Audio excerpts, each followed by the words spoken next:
Okay. Wow, these options suck. Let's take a look at the map.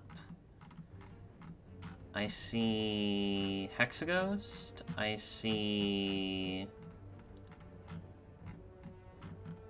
only one 3 elite path.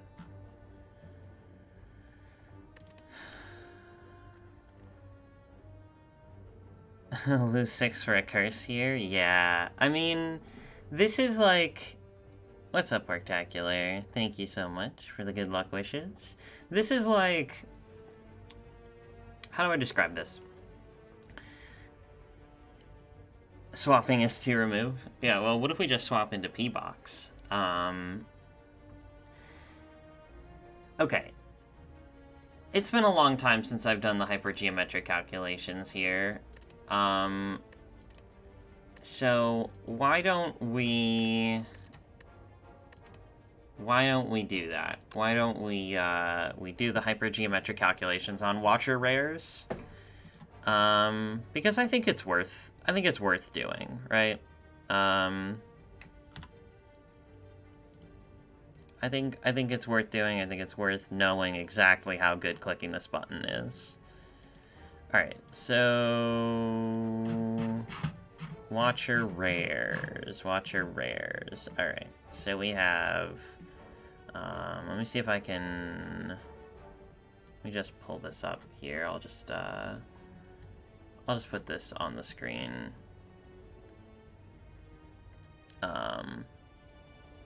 Yeah, hopefully it's not too bad. Okay, so this is... Let's go here.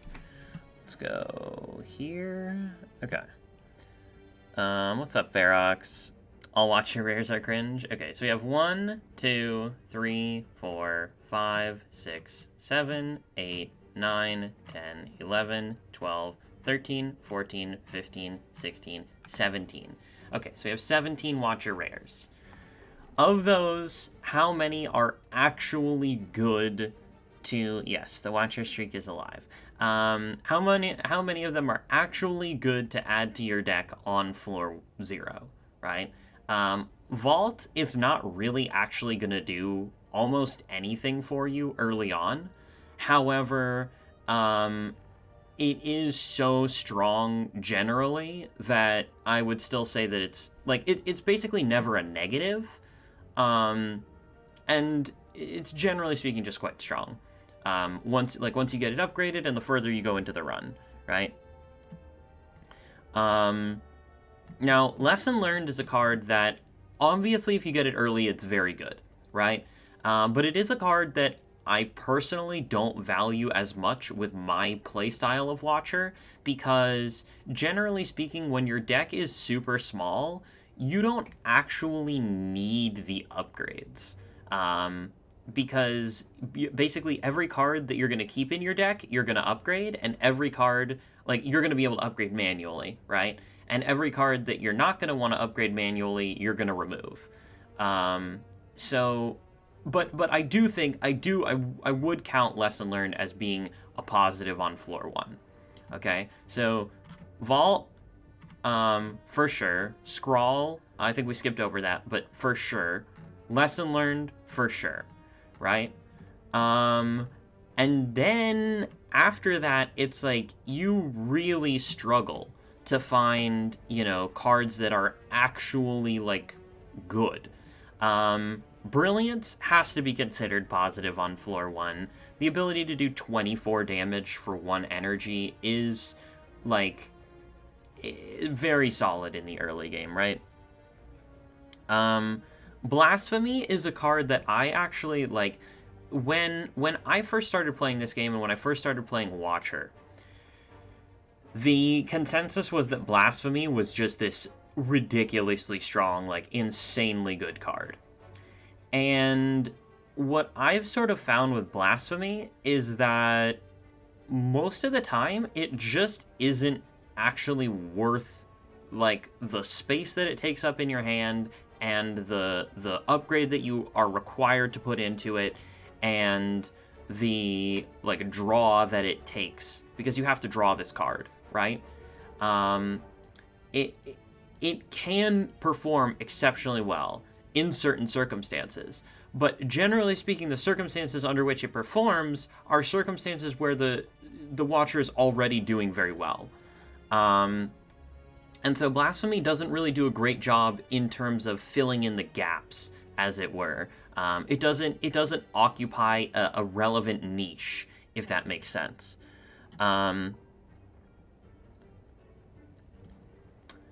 So I really actually wouldn't. I mean, Blasphemy, it does have to be positive on floor 1. Like, there's no question.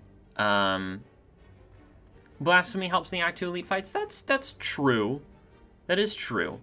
But again, I just find that it's very rarely actually just worth the slot that it takes up in your deck. Like, it just usually is not that great. Now, if you have Intangible, I think that changes pretty significantly. Like, if you have Incense Burner or Apparitions, I think that Blasphemy can actually be quite strong, because it's just a 1 energy. It's basically like a Seeing Red plus you get into Divinity, which is pretty crazy. Yeah, it is a curse in Act 3. That's the whole point, right? Is that, like, a lot of the times it's just bad in Act 3 bosses. And it's like when Watcher tends to struggle the most is the late game, right? Like Act 3 bosses and Act 4. That's when the Watcher, generally speaking, has the toughest time, because you can get through almost the entire game with having virtually no defense in your deck, right? Because of how insanely strong Watcher's offensive engines are, right? Like, really, everything up until the Act 2 boss, you can do completely fine in, and then, you know, a lot of the Act 2 bosses, like, a lot of different decks versus Act 2 bosses, like, you still don't have to have that much block in your deck in order to do very well against those bosses, right? So, yeah, Helix does help Blasphemy, it's true. But, you know, once you get into Act 3, it, you know, kind of the same thing happens, where you don't really need to have a lot of block in your deck to deal with most Act 3 hallways and elites. That's also true. Yep. But usually, like, on Watcher, not necessarily Shovel, but, like, Giria and Peace Pipe are both completely insane. Like, totally nuts. So you don't really need anything to make them better, per se. But, you know, so continuing my thought, my train of thought here. So, like, Watcher, you know, you're going to be doing fine against most Act 3 elites and hallways.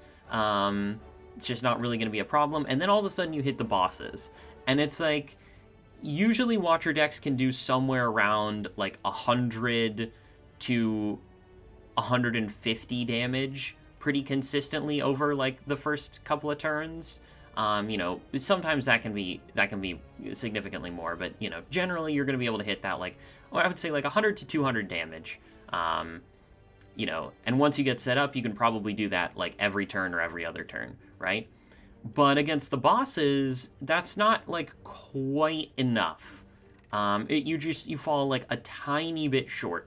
And all of a sudden, like, you know, you can just start getting hit for huge damage numbers. If you need to play a lot of powers, Awaken 1 can be pretty scary, right? Like, Time Eater, if your deck is not super consistent at drawing, Time Eater can be like a legitimate threat for Watcher, if you don't have, like, good defensive scaling, right?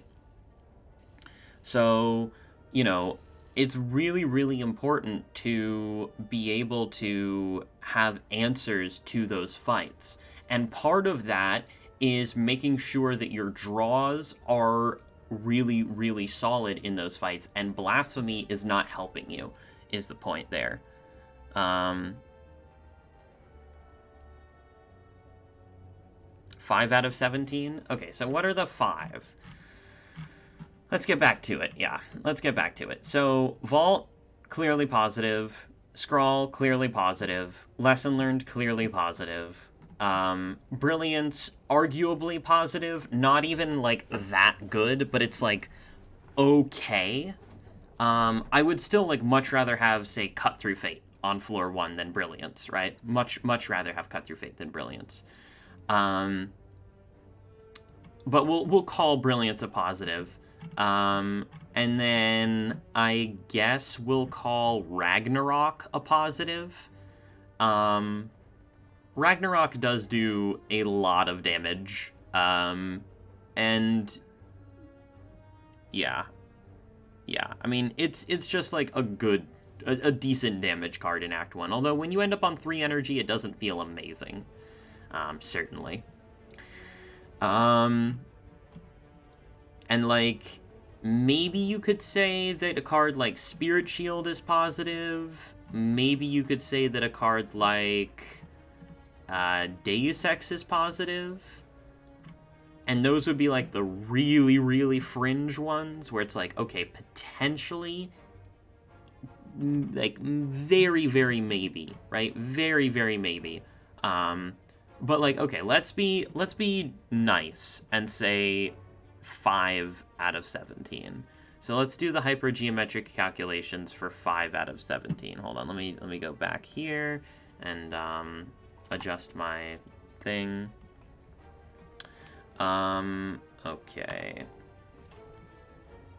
All right, let's do the hypergeometric calculations on 5 out of 17. So, 17, number of successes 5, sample size 3, number of successes 1, and we get only a 67% chance that you get one of the top 5. So that, like, that just shows you, and if we change this to 3, because, like, 3 is, like, really where it's at, you have only a 46% chance to see Vault Scrawl or Lesson Learned. That is not a good button, you know? That is really not a good button, especially when you consider the fact that you can low roll the crap out of it, you know? I mean, to me that's like pretty awful, really. Not something that I would be super interested in. Did someone redeem Serious Watcher? No. I'm just I haven't done this analysis in a while, so I was curious. Is basically where we're at. Okay, so back to the options here. We have choose a card, we have max HP. Max HP is awful. So it's basically never max HP. We have 6 max HP for choose a rare, and we have the boss swap. So to me, this is between choose a card and boss swap. Now, choose a card is really not something that I would consider to be that great, generally speaking. I don't really value choose a card super highly at all. But, you know, if I'm sticking to my guns here, I'm saying, all right, well, I'm just gonna boss swap because, or I'm not gonna boss swap, right? If I'm sticking to my guns, I'm just gonna say, okay, I'm not gonna boss swap because I, you know, have said that I believe that you can never swap and attain very high win rates, and I do stand by that. I do stand by that. Choosing a card is genuinely not awful. Back to serious clicky runs. Yeah, well, we're doing the Watcher streak, so what's up, Disc? How's it going? Yeah, okay. Let's talk pathing a little bit here. There is only one way to get 3 elites, and it involves going to all 3 of the elites before a campfire. We're at 10 now on Watcher, which is okay. Not even like that impressive, but it's all right.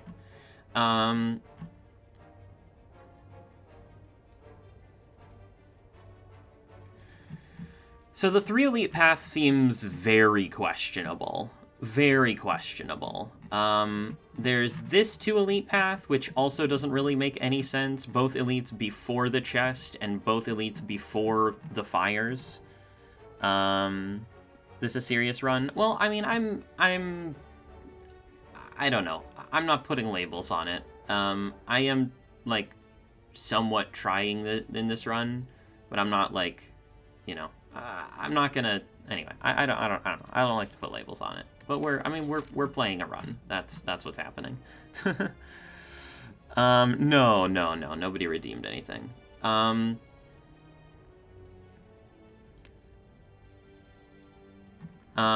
Yeah, 3 fires and 2 elites isn't the worst, but we can also get 3 fires and 2 elites on this path, right? And we have the option to take a late shop. We have 2 late question marks, which are very good because they can be mushrooms, and they can be dead adventurer, right? So late question marks are generally speaking more positive than early question marks in Act 1. We only have 1 early question mark, which is good. We would most likely be going through this early shop. And I've said this before, and I'll say it again. I really highly value the early shop on Watcher because I think that defend removal is so enormously strong that, like, going to an early shop and removing for a defend for 75 gold is almost all the time worth it.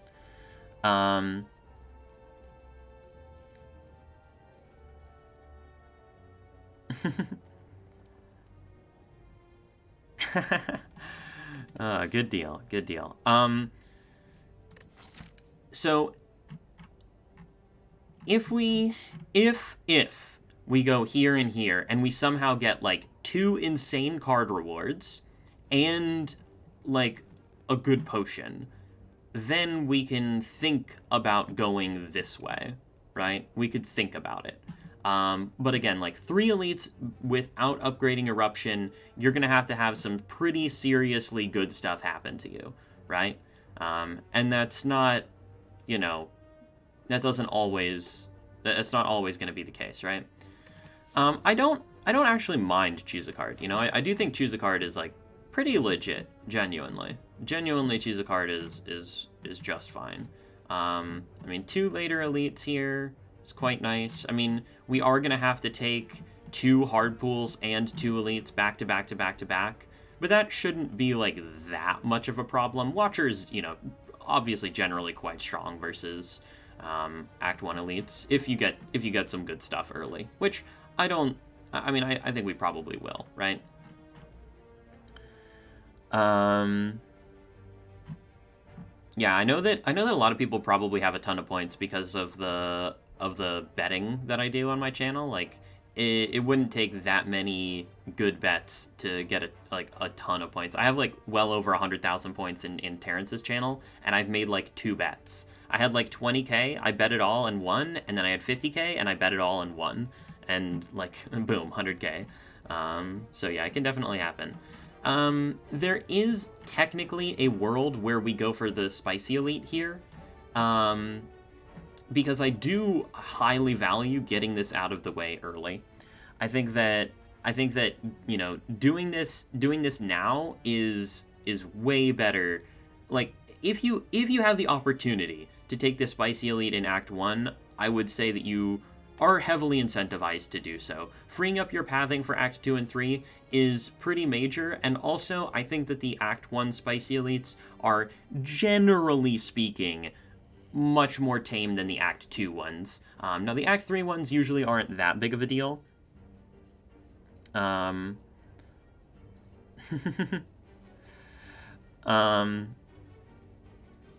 Yeah, generally not that big of a deal. But in Act 2, there are some really scary ones, like max HP slavers. Basically any version of slavers is really scary. Strength Gremlin Leader can be very scary, and obviously like max HP and Strength Book of Stabbing are both terrifying. Book of Stabbing having like 200 HP is like, that's pretty serious, you know. That is a scary fight. And obviously Book of Stabbing having +3 strength is yeah, can be a run ender very easily.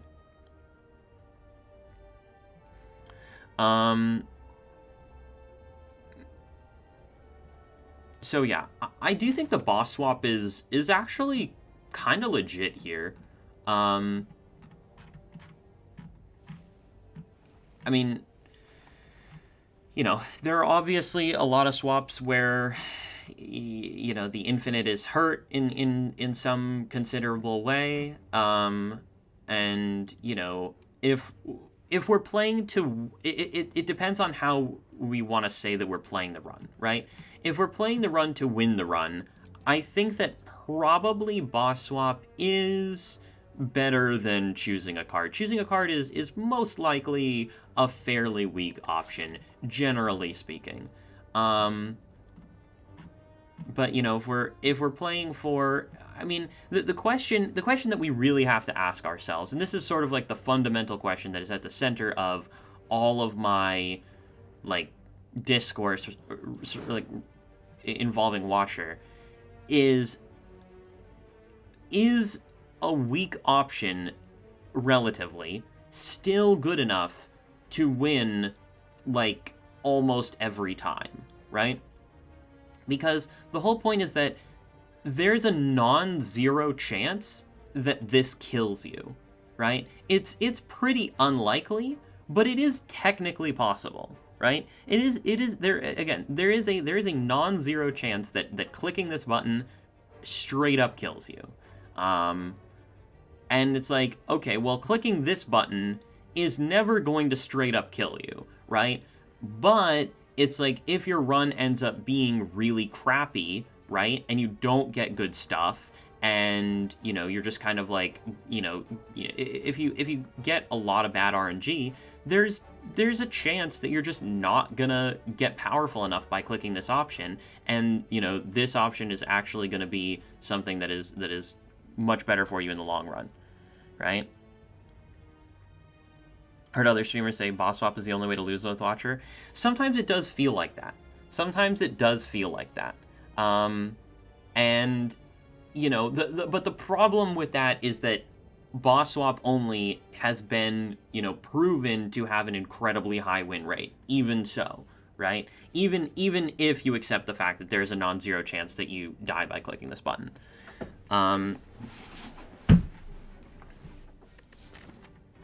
We do have the option to go to 2 shops this act. Yeah, I think this is fine. I honestly think that clicking choose a card is just completely fine here, so I'm gonna do it. And we get scissors on floor 1, which is great.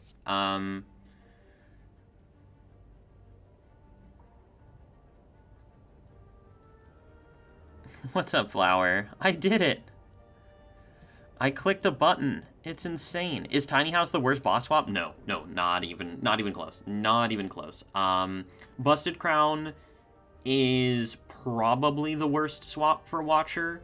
But like Calling Bell into Bad Relics can be, like, Busted Crown will take a while. If it's gonna kill you, it generally speaking takes a while to do so. Calling Bell into Bad Relics can kill you very quickly. Waiting eagerly. Yeah, so you pick up Cut Through Fate here on floor 1. It's an incredibly premium card for the early game. So yeah, easy choice. And then pretty easy choice to go here, here, here, and we'll kind of evaluate. I'm pretty sure that we want to go here and here, and we'll sort of evaluate what's going on later. If we wanted to play a more quote-unquote traditional act, we could think about, well, this still leaves the 3 elite path on the table, right? I mean, if we're going to the 3 elite path, which is probably what you would do if you were playing, yeah. I think starting here it's just pretty clear.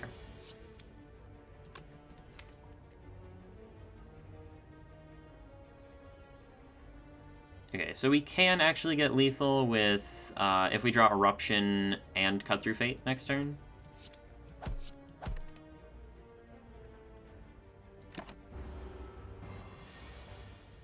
And we did, so we do.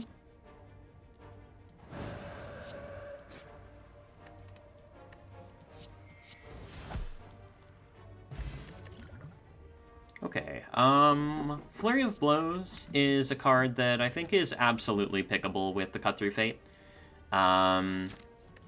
You generally speaking, do not want to take too many damage commons early. But especially with Cut, I think Flurry gains a lot more value. And Weak Potion is a solid potion for the Lagavulin. That's mainly the fight where you're looking at the Weak Potion. It immediately saves you 10 HP in that fight, generally speaking. So not a stellar potion early, but certainly has potential.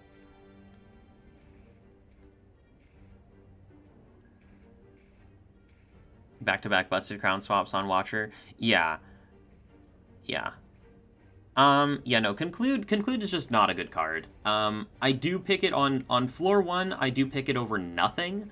But generally speaking, Conclude is very anti-synergetic with both Meditate and Vault, which are both incredibly strong cards that you really want to be picking basically every time. Like, you want at least one Meditate in your deck, most likely, unless you already have the ingredients for Infinite.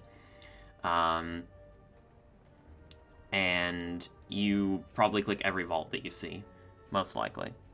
If you haven't won the run already, then you're probably clicking on every Vault, right? So yeah, Flurry, especially with the Cut Through Fate, I think that Flurry is completely fine here.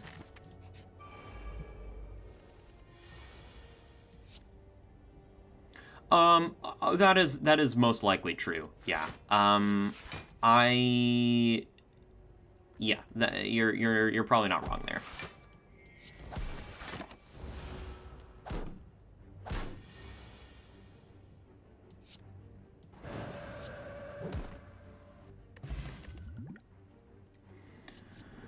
Okay, Block Potion is,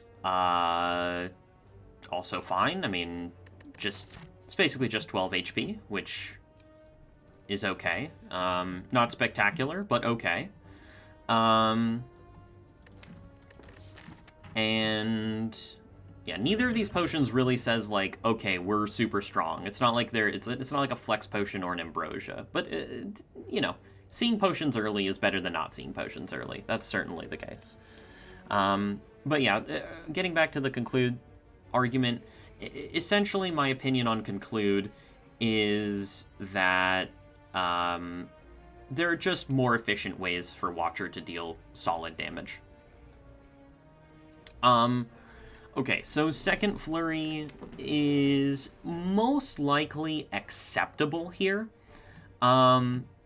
But realistically, like, I guess with no removals so far, the Second Flurry does gain a certain amount of value. The issue with the Flurries is that you have to draw into them. Yeah, Conclude falls off really, really badly. That's for sure true. S tier, yeah. We don't pick Bowling Bash anymore. It's just simply not good enough. Not even close to being good enough. I would take Second Flurry over Bowling Bash anytime. And I would probably skip Second Flurry. I mean, it just depends on how you want to, you know, like,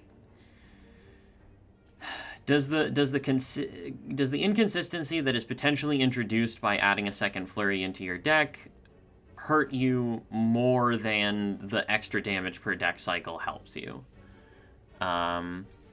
Wait, did we ever take Bowling Bash? Yeah, oh, absolutely. Absolutely. There was a long time when I was first playing Watcher that I thought that Bowling Bash was, like, a very acceptable early damage card. But no longer.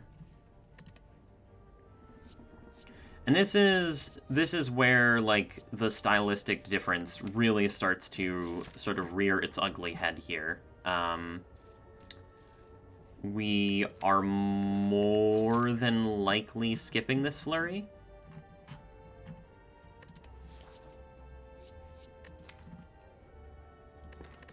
Yeah, I think we're skipping the Flurry.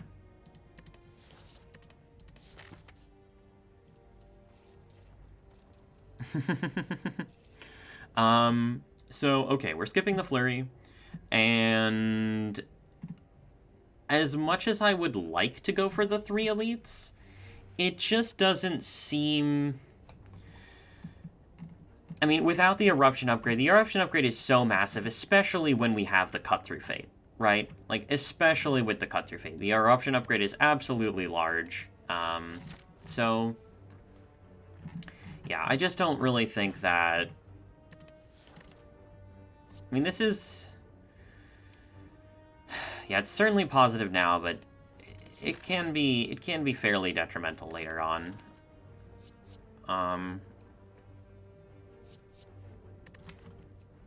Yeah, I don't know. I just don't think we need it.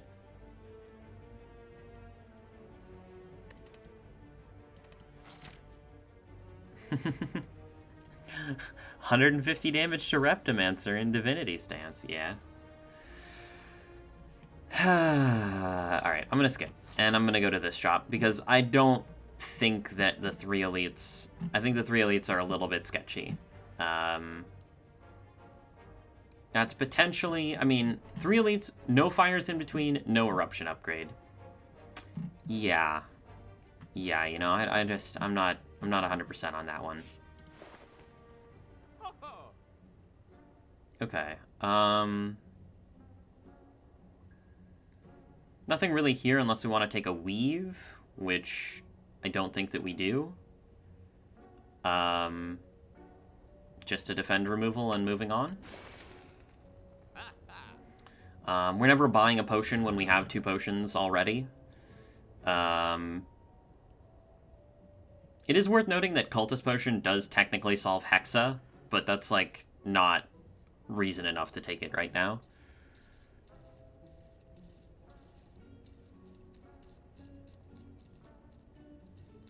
Second Flurry makes Eruption upgrade less necessary.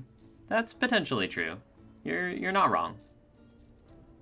You're not wrong there. You know, we could have taken Second Flurry and potentially tried to go this way. I could see that.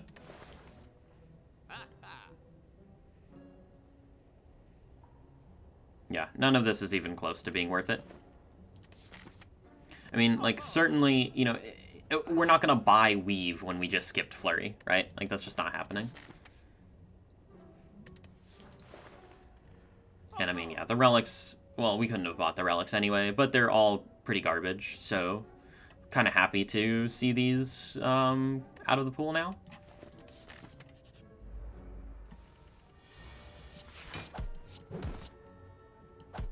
Okay, now there is some consideration to using the weak potion now for 3 HP. But we do only have... We've seen potions in our first 2 fights, so we only have a 20% chance to see a potion here. So it's probably not worth it.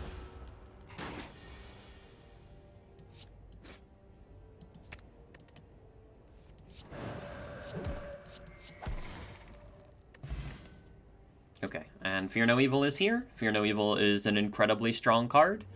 One of the infinite pieces, and also just, like, one of the absolute best attacks that you can add to your deck in the early game.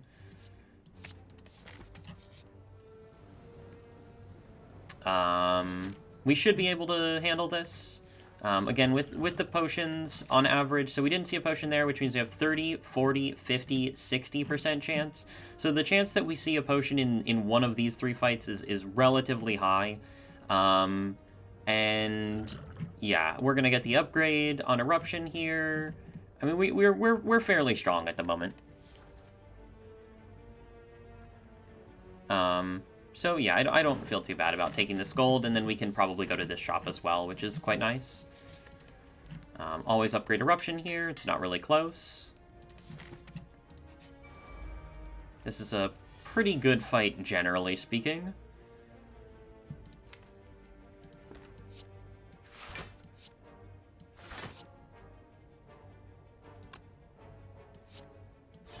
Okay, so that is all obvious. There are 3 lines here. There's Miracle Strike, there's Miracle Defend, and there is, and there's Pass. So, any hand where we draw Eruption, we either kill or we have Vigilance as well. So, like, if we draw, for example, Eruption, 2 strikes, Vigilance, and Ascender's Bane, then, okay, we don't kill, but we also have Vigilance, right? If we did Strike now, that wouldn't give us a lethal in any circumstance. So if we draw Cut Through Fate, let's say we draw, like, Cut Through Fate, 2 strikes. Yeah, no. So if we draw Eruption or Cut Through Fate, yeah, I don't think we need to. I think we can actually Miracle the Defend here. Yeah, I'm pretty sure we're allowed to Miracle the Defend. I think we can greed this 1 HP. Yep, because now we're guaranteed to be able to cut into Eruption, and then we just have lethal.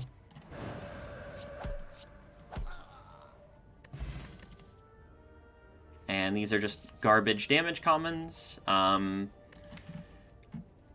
There is potentially some kind of argument that could be made that these very, very, very slightly increase our output in a Gremlin Knob or a Lagavulin fight, or the Sentries. Like, yeah, I mean, there is technically an argument that can be made there, but I think that hitting Eruption early and often is the most powerful thing that we can do here. So I think the best fight for us is Knob. Any Knob fight, we pretty much just instantly win, and probably don't take. Yeah, I mean, Knob is completely fine for us. Laga is also probably okay with the weak potion. And Sentries, we have block potion. We also do have the 40% potion chance here. I just don't think we need to take these. If anything, it would probably be Flying Sleeves. But with, like, 3 solid damage cards added already and a defend removal, I think we're in pretty good shape right now.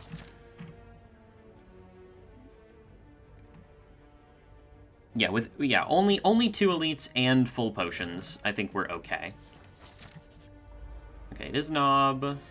And we did not get Eruption on turn 1, which definitely sucks.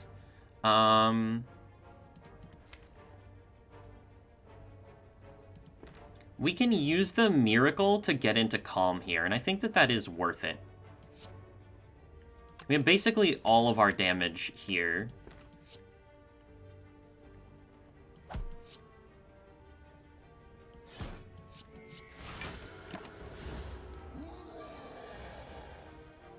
Okay, so we didn't get Eruption, but we can cut into it. Guaranteed. Which we need to do.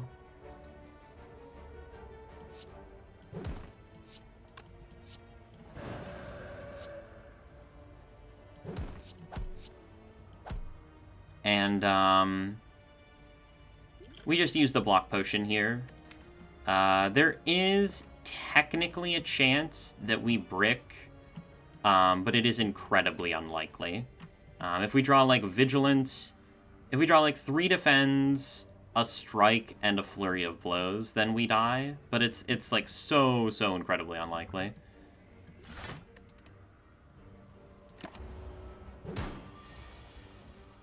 Yeah. Okay, we get our first relic, which is Ice Cream. We get our first rare card, which is garbage. Ice Cream is not incredibly potent. It's okay. Not amazing by any means.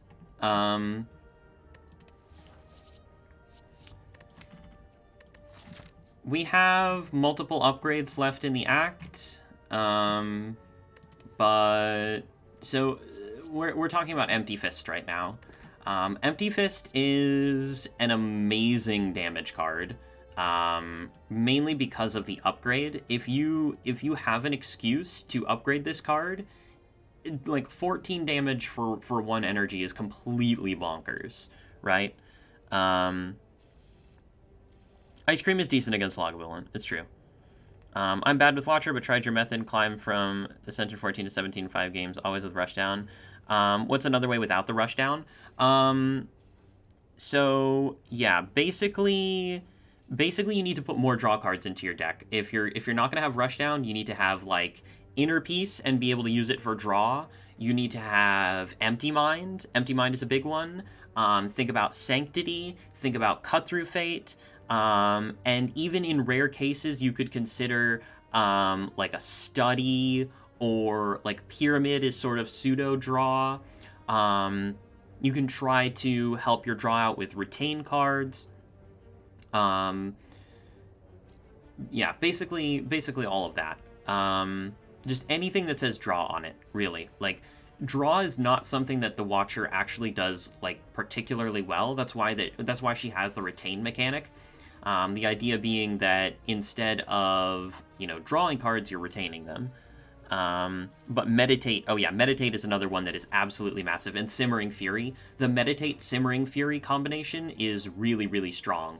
Essentially what you can do is you can have a deck where at the end of every single turn, you're playing Simmering Fury and Meditate, and you're starting every single turn by gaining 2 energy, and which you're not really gaining the 2 energy, right? Because you have to spend the energy every turn on playing Meditate and playing Simmering Fury, but you're basically entering Wrath and drawing 2 additional, and it's really like 3 additional cards at the start of every turn, because like you're meditating Simmering Fury and you're meditating like 1 other card. So yeah, it's that kind of a deck can be very potent, and it works without Rushdown.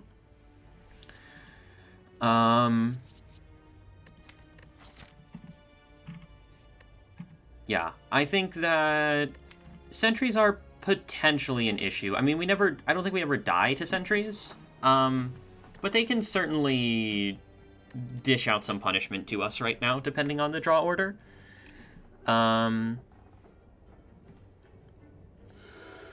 Thanks for the follow, friend.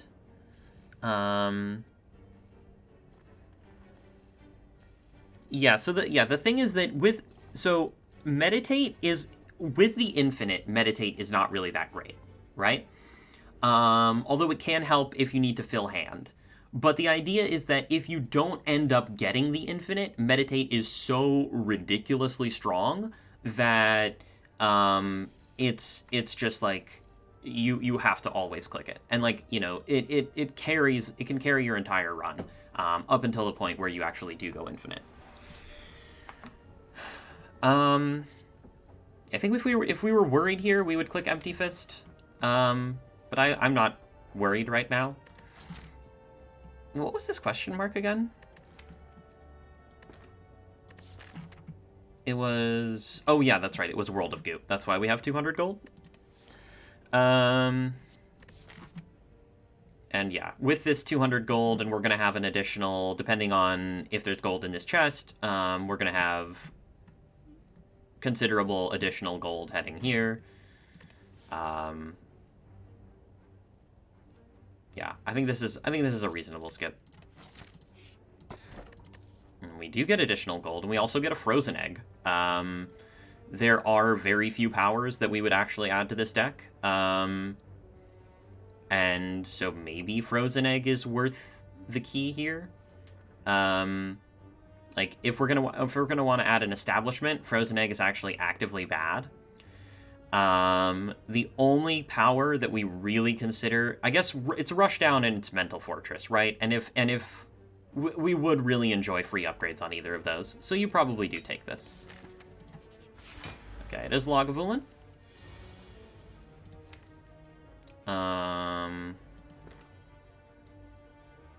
Definitely a bit of an awkward draw here, getting all of our stance manipulators this early.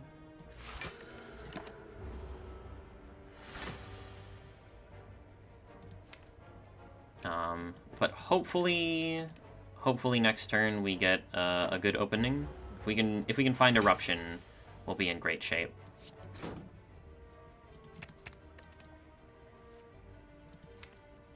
Okay.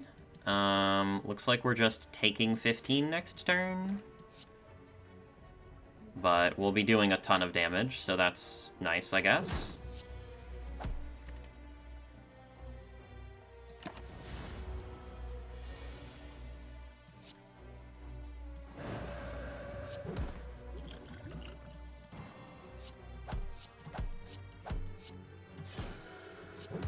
So hopefully the idea is that next turn we'll either be able to kill or block.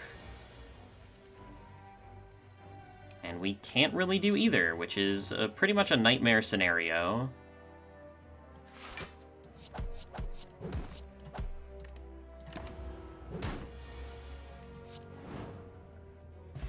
Did not get a potion, but we do get a scrawl, which obviously we take. And now this is a very scary fight. But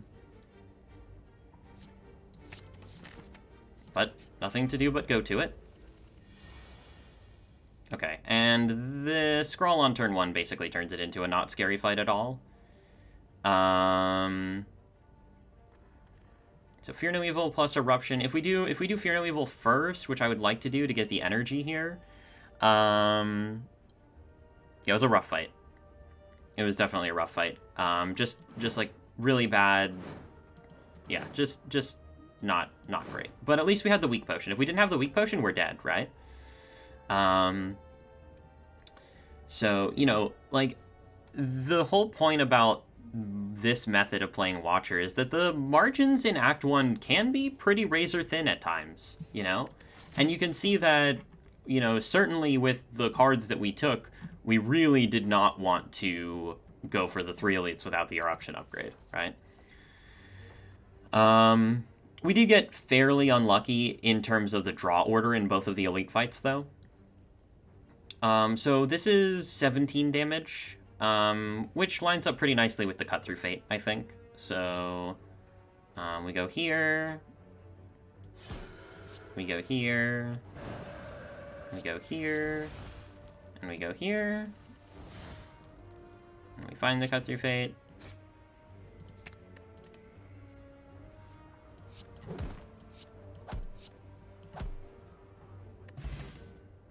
Okay, and we get Empty Mind, which, with the Fear No Evil, I think is a very worthwhile pickup. 2 Empty Minds and Fear No Evil is actually an infinite. It's not a block infinite, but it is a damage infinite. And the Fear No Evil is essentially energy generation, because you're entering Calm for 1 energy, and when you exit Calm, you gain 2 energy. So essentially, it's deal 8 damage and gain 1 energy. This is like Flying Knee on crack, right? It's like Flying Knee is like the, you know, the Virgin Flying Knee and like the Giga Chad Fear No Evil. That's pretty much like how you can think about this card. It's just everything that Flying Knee wishes that it was. I mean, it's 8 damage, it costs 1 energy, and it gives you energy. But, like, God, it does so much more. It does so much more. And, yeah, I think Cut Through Fate is also quite a reasonable addition. But, yeah, especially with the Flurry of Blows, it probably just has to be the Empty Mind here. My mind can only understand things in meme forms. Good. And it's probably the Empty Mind upgrade right away. It's either the Empty Mind upgrade or the Scrawl upgrade. And I would say that the Empty Mind upgrade is, especially for the Hexaghost specifically, the Empty Mind upgrade is far superior. And pretty much a no-brainer to go to the shop here. We have 323 gold. We're going to get healing from the meal ticket. Which unfortunately does take us to exactly 24 HP. But there's nothing that we can really do about that. Okay, Talk to the Hand is incredible. Removal is quite nice. And then we talk about...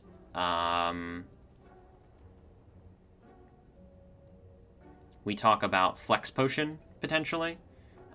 If we're afraid of Hexa... we we buy Flex Potion. And Flex Potion, if we don't need to use it in Hexa, is also very good into Act 2.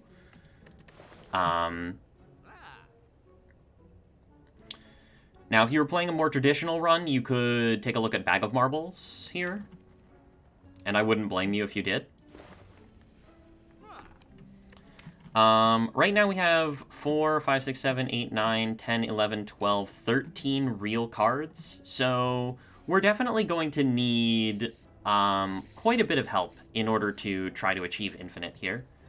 Also, the power on offer is not something that we would really ever consider. Even with a Cut Through Fate in the deck, Nirvana is not something that you really want to take.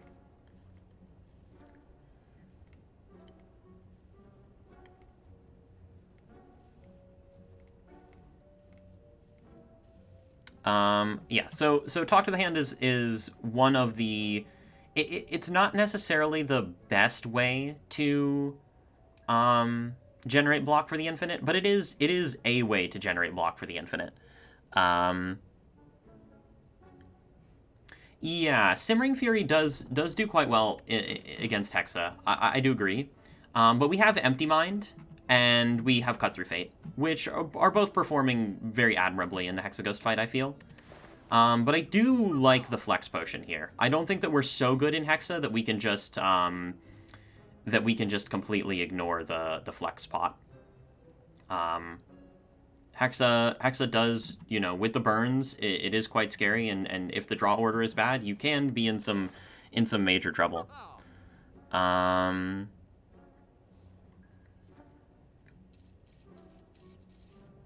Somebody want to translate that for me? And, I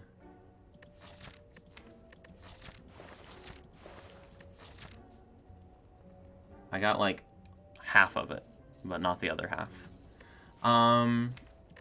Yeah, I mean, with Talk to the Hand, we should be relatively solid. Yeah, I still do want to pick up the Flex Potion, though. Still a Defend removal, clearly. Talk to the Hand, and Flex Potion. And we still are going to have plenty of gold. Even if we get ambushed here, we can still remove, which is a huge deal. And I might have, there may have been considerations. But even if we get ambushed here, we can still remove, which is very, very important in my opinion. Okay, this is an opposite of an ambush, and it is in fact just a dead floor.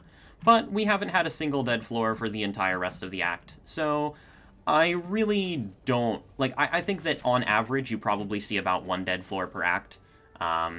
So it's, this is just a very average outcome in my opinion. Kind of a sad outcome, but it is what it is.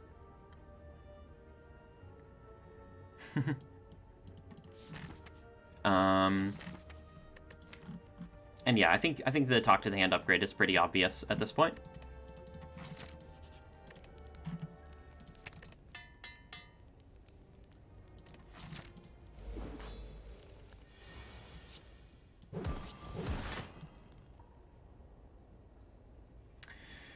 Now, there's a question of whether playing these strikes is actually worth it or not. And I think that the answer is going to be no, but probably after this, we're going to play all of the attacks. Reason being is that we really want to be spending the energy on these strikes when we're in Wrath. And we also have Scrawl coming up. So the Scrawl turn is probably going to be our Flex Potion turn. I do think that this fight, especially with this draw, I think this fight is actually scary enough to where we are going to want to do a big Flex Pot turn on like a Scrawl turn here. Isn't there a rule that you can't get a question mark shop straight after one? No, not at all. The question mark shop is based on how many question marks you've been to in the act. So the first time you go to a question mark in the act, you have a 3% chance to see a shop, and it goes up by 3% for each subsequent question mark. So here we had a 6% chance to encounter a shop. I like Miracle turn 1. I mean, it's not really relevant, right? Like, it doesn't matter. It never matters. It's not like we have a Crush Joints or anything. I mean, it matters to draw more cards with Scrawl, but, like, we can just do that on the Scrawl turn. I don't think there's a convincing argument for this being actually, like, worth it ever.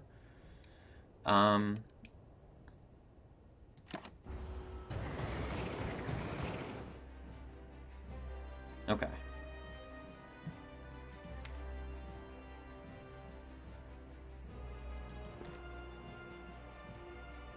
So we are going to be able to block a lot on this turn, which I very much like.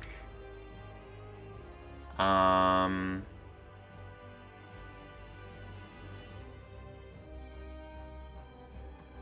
yeah, if we want to just use the Flex Potion to essentially end this fight immediately, we can. And that can happen on this turn. We could consider keeping the Scrawl in the deck and going for a more traditional turn this turn.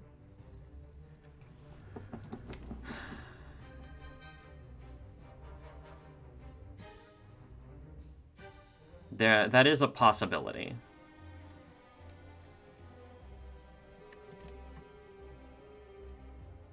Oh yeah, no, don't apologize. I just, like, when I'm taking runs a little bit more seriously, I tend to take, like, the chats seriously too, because it's just the mindset that I'm in. It's just my frame of mind. Okay.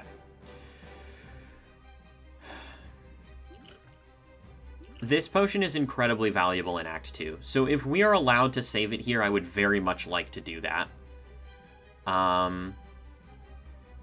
The question is, are we allowed to save it here?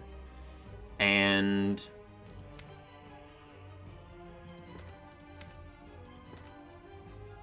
we could definitely do some math to try to figure that out, I suppose. This turn, we probably go Fear No Evil, Miracle Scrawl. That draws us 7 cards. And then we just, like, tee off with Eruption, is sort of the idea.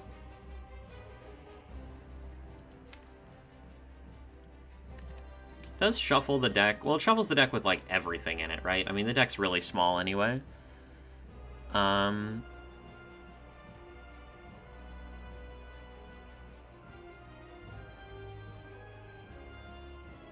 I think Google is wrong, because I've definitely encountered a question mark shop directly after a shop.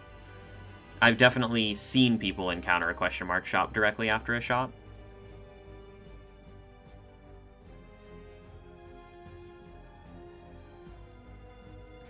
Thanks, Flower. Appreciate you. Have a good night yourself.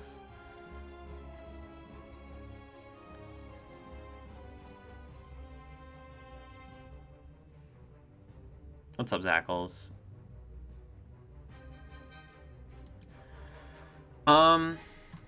Yeah, I mean, I think that, like, realistically, we can pretty much always use this for, like, 50 damage or something, minimally, right? And that is certainly going to be enough to win us the fight. I think we can try to do this without.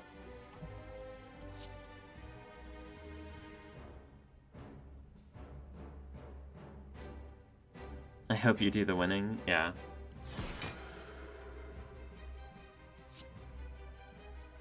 I think we flurry before the scrawl here. Yeah.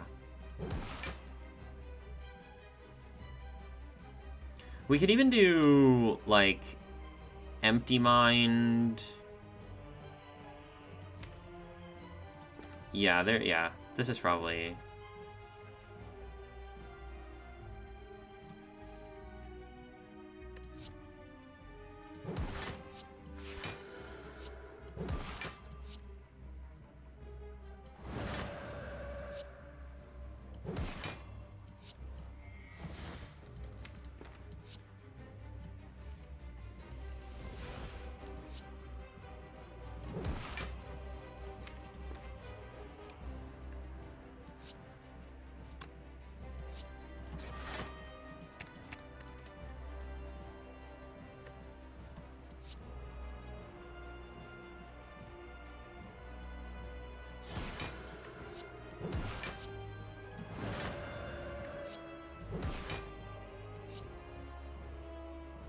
I think if we had used Flex Potion, Hexa would just be dead on this turn. But we're now so far ahead on damage that I just cannot see us needing to use the Flex Pot here.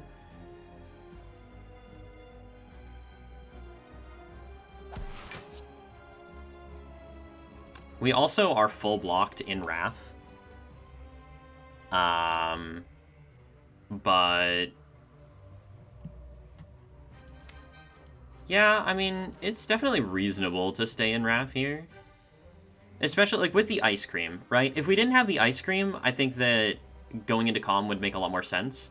But with the Ice Cream, yeah, it's just the most damage we take next turn is 12. And, like, if we draw attacks, we block because we have Talk to the Hand down. And if we draw blocks, we block because they're blocks. So, yeah, let's stay in Wrath. And I don't want to spend the strike here. I just want to conserve the energy.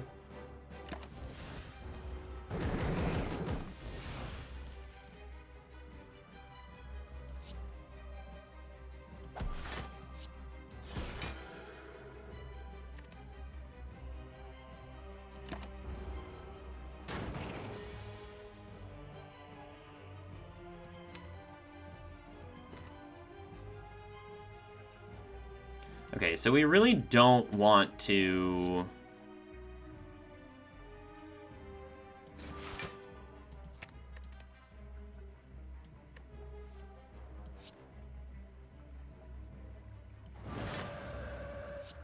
shuffle out all of this stuff. We want to do this, this, this, and then shuffle without the flurry.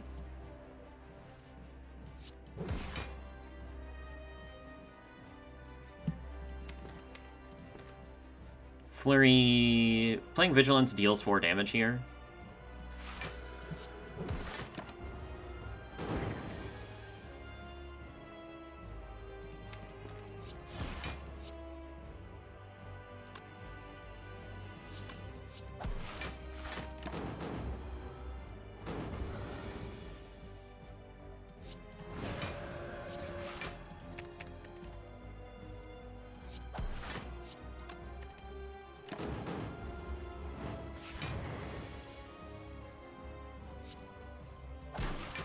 Alright.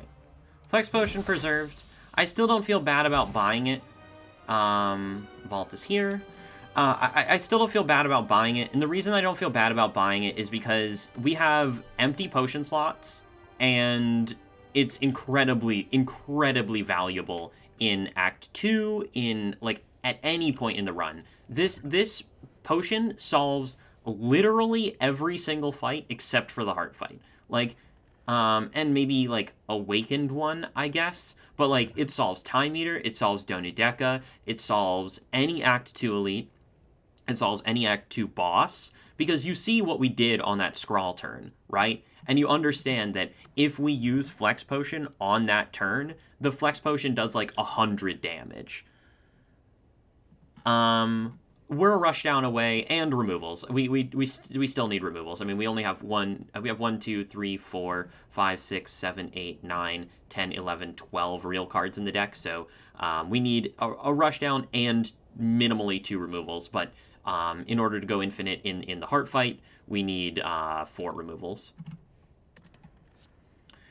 And also, additionally, like, if we do find the rushdown, if Talk to the Hand is your block solution, which you are allowed to do when you have Eruption, Fear No Evil as your infinite components, notably, it does not work versus Time Eater second phase, but the idea is that with the Flex Potion, we can skip Time Eater second phase entirely. And yeah, you click Vault because it says Vault on it. Okay, and we basically have energy here. Most likely just Coffee Dripper. We do have the meal ticket for Sustain, and we will be going to shops. So Coffee Dripper is relatively free.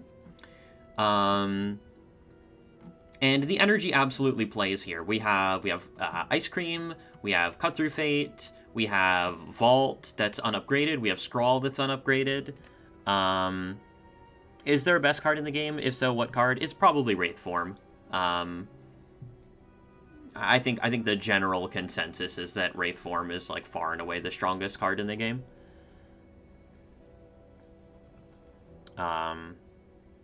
Both in the context of the character that it's on and just in general. It's so strong. It's so stupidly strong. Like, yeah. Yeah. I mean, there are a lot of cards that are sort of in that discussion. Yeah, Seek is one of them. Feed, you could potentially put that there. Corruption, you could put Corruption there, certainly. You know, Vault is definitely a card that could be in that consideration. Tantrum, definitely in that consideration as well. Not really Talk to the Hand. No, Talk to the Hand isn't even Watcher's best block card. Mental Fortress is a better block card than Talk to the Hand. But yeah, I mean, Dripper with the meal ticket, relatively free energy. Let me just click on that.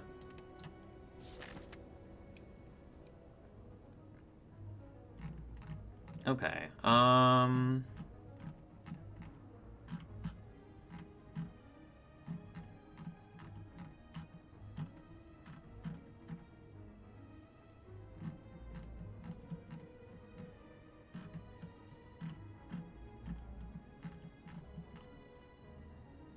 looking at the two-shot path here as potentially being what we're going to want to do. Next removal is 125 and then 150, so we need 350 total. Or, no, we need 275 total. And we're guaranteed to get to 75 if we go this way. So 2 removals, certainly on the table here. We do have Collector, which shouldn't really be a problem for this deck.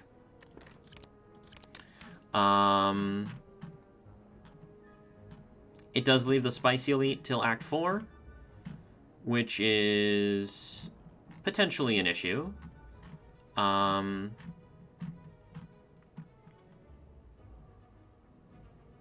If we happen to encounter a shop in one of these 3 question marks, we do have the potential to be sad.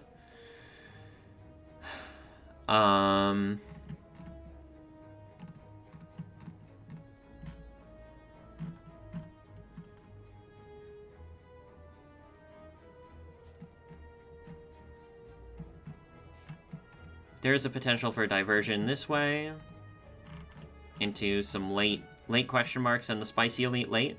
I mean, this is a pretty good Spicy Elite grab. But I think we're going to go here, and then we're going to have to make a hard decision after whatever this is. Yeah. I'm pretty sure that's where we're going to be at here. I also like the double... I like the double shot because of the heal, right? The heal is like a major component. With Dripper, can be pretty massive, genuinely. Missed the beginning of the run with the rare calculation. Did we choose the rare card option? No, we chose choose a card, and we got a Cut Through Fate. And the result of the calculation for how good the option is like far worse than I had even imagined. It's quite bad. Quite bad. No one has mentioned Claw yet. Proud of you guys. Yeah.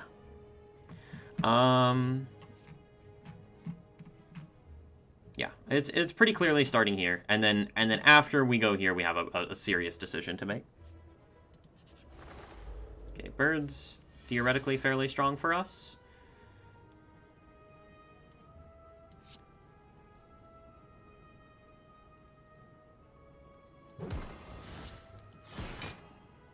Oh, right. It's not attacking. That is definitely something that I should have thought about.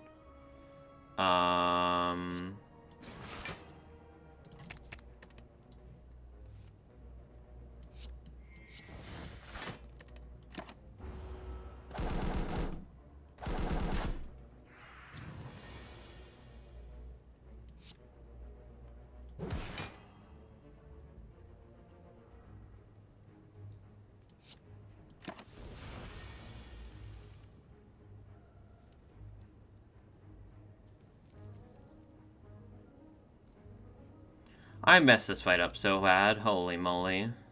What am I doing, dude? What am I actually doing?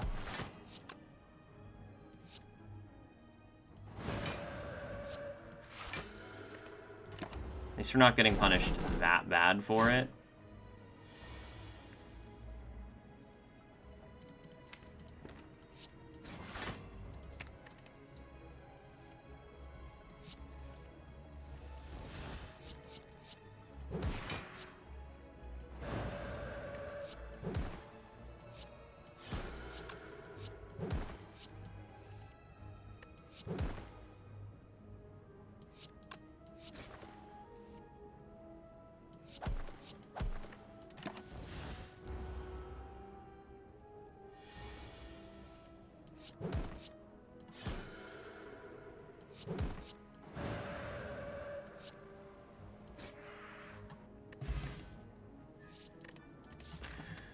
Okay, garbage. Low gold roll. Not that that matters. Okay,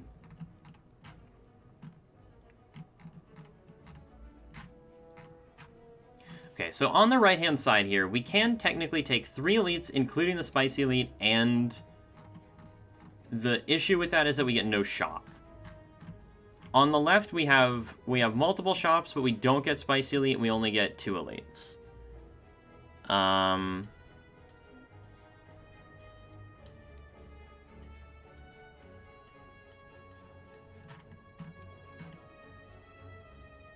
We do get the full value out of this meal ticket if we go here. I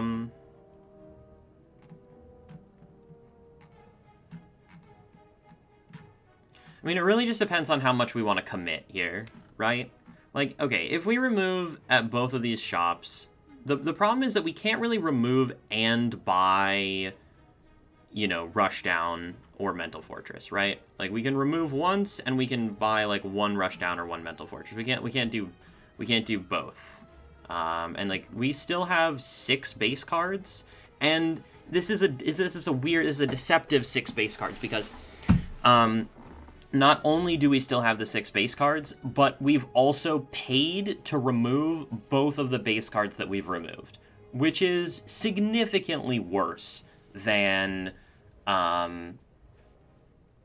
it's significantly worse, basically, than the alternative. Right, so we can do early shop here into the 2 late elites. I think that this right-hand side has just a lot more, like, overall expected value. Are we taking apparitions here? Probably, right? I mean, with Vault and Scrawl and Ice Cream, I think apparitions are completely acceptable. I mean, we're not taking bites, but we can take apps for sure. And if you can take apps, then Act 2 question marks. Like, generally speaking, my idea on Act 2 question marks is if you can take one of apps or bites, they're probably good for you. If you are not going to take either one, then I would probably try to steer clear, unless you're really bad at hallways.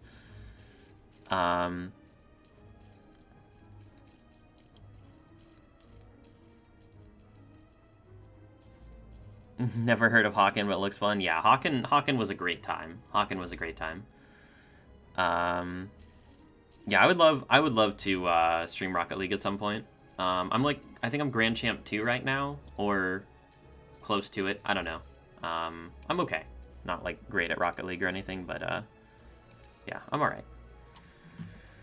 Yeah, I mean, we certainly aren't taking these, and yeah, there's even, you know, if we're going to this many question marks, there's even a pretty decent chance that we'll hit another shop, right?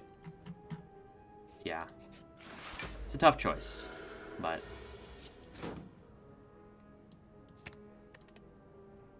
Thanks for the follow, friend. Okay, wait, so we can grab Vigilance now, and we can play Vigilance, Defend, and take 3 here. Or we can grab Vault and hope to vault into Scrawl, basically, would be the idea. If we don't vault into Scrawl, we're very sad. I think we take the 3. I think it just makes way more sense to do that.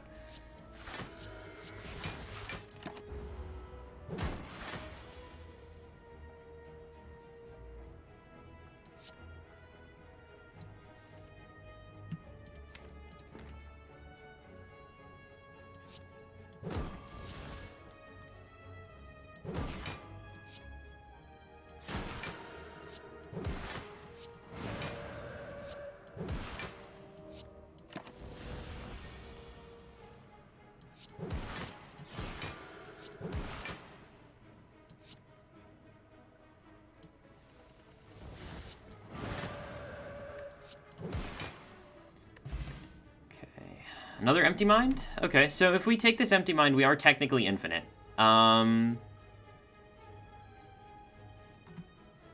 We would need to remove, but we would technically be infinite. Again, we have 4, 5, 6, 7, 8, 9, 10, 11, 12, so 13. So we would need 3 removals to go infinite and 5 to go infinite in the late game. On 4 energy, though, this is probably just positive. Even if we don't end up going infinite, it's probably just strictly positive to do this. Wait, with Fear No Evil double empty mind...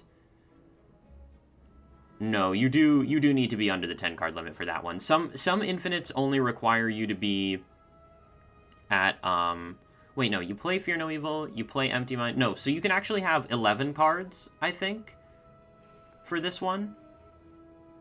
Yeah, you can have 11 cards. So yeah, I mean, with the 4 energy, the Empty Mind just makes sense as well. What's up, one dude? We're doing just fine. And we're not clicking today, which is pretty cool. Okay, so bites are a no. Thank you so much for the primer. Is it Jriku? I hope that's right. Riku? I don't know. I always get weirded out by the X's, but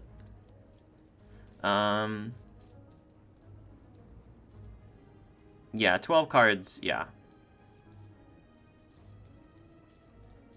Yep, bites will give us an extra remove, which is why we can't take them. Just Riku. Awesome. Ah, gotcha. Alright. Well, there it is. So we got 2 really cringe events, which is super unfortunate.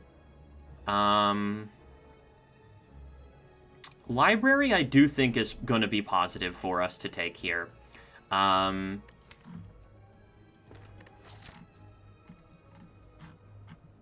Yeah.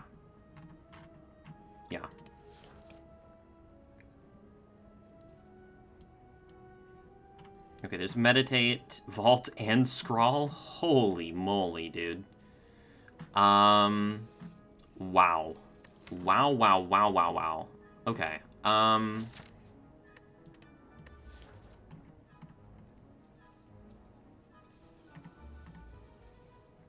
So, with the fact that we are technically infinite, this infinite does not do anything against Time Eater, by the way. It's very bad against Time Eater. So, you know, we certainly need to, you know, find a specific Time Eater solution if this is going to be our infinite. But, like, the Flex Potion can be a big part of that.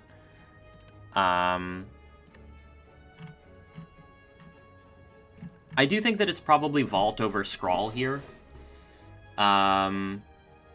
Scrawl is, generally speaking, I would say slightly better than Vault. But with double Empty Mind and with Ice Cream and with 4 energy, I think Vault edges it out just a tad bit here. And basically what this Vault, like okay, so here's the thing about these infinite decks, right? Or I say infinite, like the small deck style. Can you play 12 more? Yes, that's what happens. So it effectively like skips the skip. So Time Eater doesn't skip your turn. You instead skip Time Eater's turn, which is pretty cool. So we have this small deck, right? And we have insane draw in this small deck already. We have Cut Through Fate, we have Scrawl, we have 2 Empty Minds, and we're gonna have 2 Vaults, right? And we have the Frozen Egg. So we can basically add any power to the deck, and we will, right? Time Eater gets 2 strength, making it impossible to block. Of course.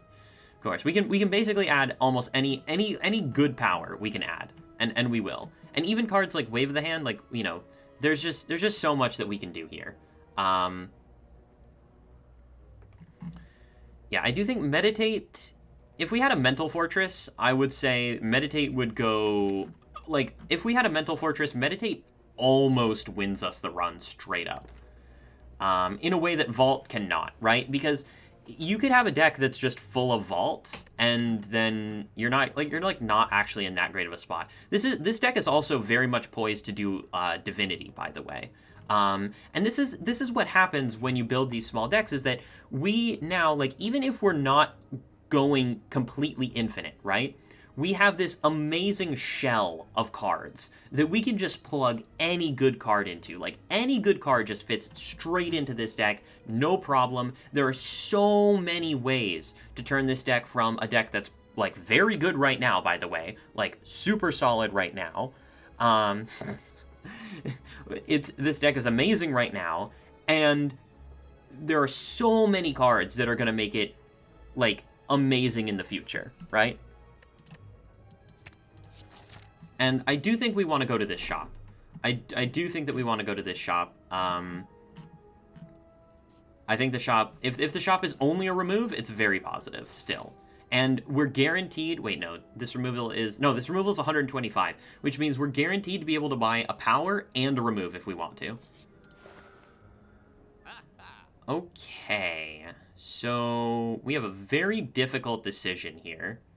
And that very difficult decision is Orrery or remove. Yeah, that's essentially where we're at right now. Orrery versus remove. And very hard to make that choice, honestly. It's just the core Watcher cards in the starter deck. Yeah, pretty much like minus Tantrum and Rushdown, right? So this is a deck that doesn't need to go infinite in order to win, right? We really do not actually need the infinite. We like removes, but we don't require them. If we go to all these question marks, by the way, we are very, very likely to see another shop. Which, you know, certainly is at least some consideration. We do have a lot of time for Time Eater. It's true. And we do technically have, like, again, Fear No Evil Double Empty Mind does beat the entire game. It does. So, except for Time Eater, right? Except for Time Eater. So yeah, I do think removal is because we have such high quality cards in the deck right now. Like, if our deck was lower quality, I would think that Orrery would be much better. But because of how high quality the deck is currently, I do like the removal. And let's do a quick real card count here. 1, 2, 3, 4, 5, 6, 7, 8, 9, 10, 11, 12. So technically, if we get one more removal, we're infinite right now. And we need 3 more removals total in order to be infinite when there are 2 status cards in our deck, which is sort of the benchmark if you're talking about what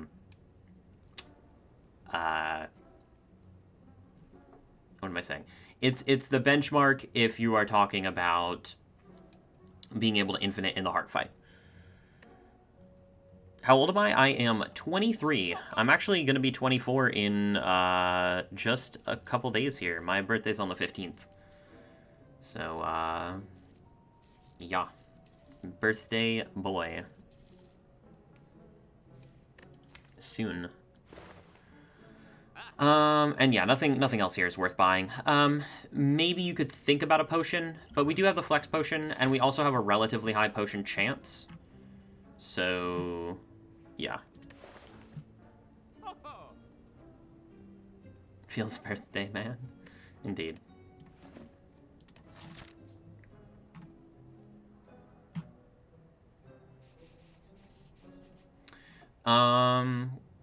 Question mark fight or fight question mark or fight fire. Technically speaking, if we find a card that we want to upgrade in the fight, then fight fire is better. But also technically speaking, when we upgrade here, we'll be stronger for the fight. But I don't think, like, I think we're probably going to upgrade either Empty Mind or Vault, and I don't think either of those has, like, an enormous potential to, like, have a huge impact on this fight.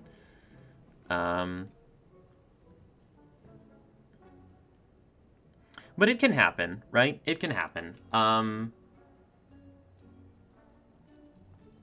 trying to think of a non-power card that we would want to upgrade more than those, though. That's really difficult to say. Really difficult to say. Well, it is also worth noting that Fear No Evil Double Empty Mind isn't block positive in the heart unless we either find another talk to the hand or we can dupe this talk to the hand.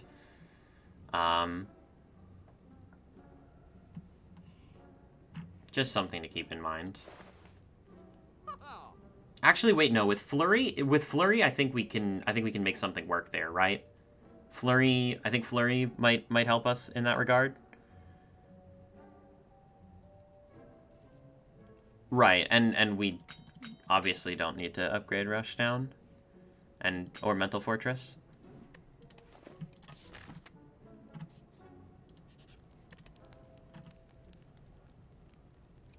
Empty Mind will happen eventually. I think we can go for one of the vault upgrades now.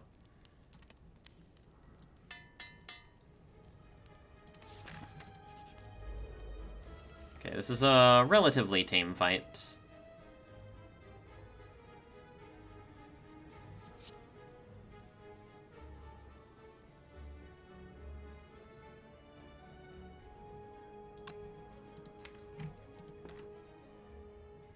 It is highly unlikely that we get punished here.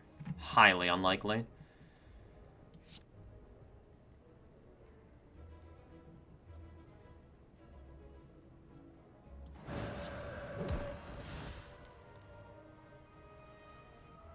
I don't even think I want to strike here. Yeah, let's just save the energy. Well, we can just play Vigilance, right? I guess we want to stay in Wrath. Yeah, we want to stay in Wrath. Because Eruption is in here, right?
There's probably a better way to have played that, but I'll take 1 damage. Okay, another Flex Potion's great. These cards are all garbage. Molten Egg is probably a pretty easy key here. We have to smith at every rest site anyway. So if we find, and all of our powers are going to be upgraded, right? So if we find, like, a Talk to the Hand that we need to upgrade, we can just upgrade Talk to the Hand, right? It's not actually that big of a deal. And yeah, I definitely think we want to go for 2 elites here. Ooh, this is excellent. Very, very nice. Super happy to find a removal event here. Yeah, first couple events were pretty cringe, but we're bringing it back. Library into Vault and removal. Super nice. The upgrade actually isn't the worst thing ever here, but it's simply not necessary. Alright, Book of Stabbing. We should be very good against this opponent.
Um, 28 plus the 38, 46. Yeah.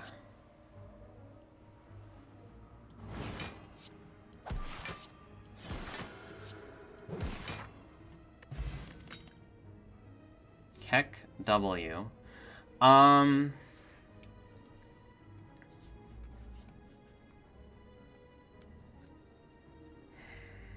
Can you have too much of a good thing? That is the question which we must ask ourselves now. There's also the question of Sands of Time. With 2 vaults in the deck, Sands of Time actually becomes pretty legit in terms of a time eater solution.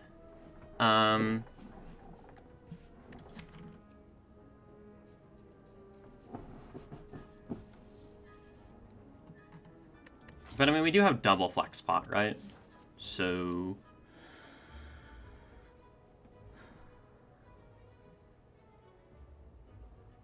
also, Study Plus is here. And Study Plus is legit. Study Plus is totally legit. Not for Time Meter, though.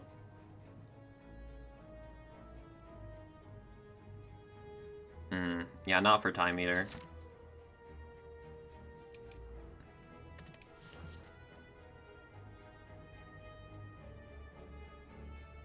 I don't know. I'm a monkey. Okay. Finally see a combat.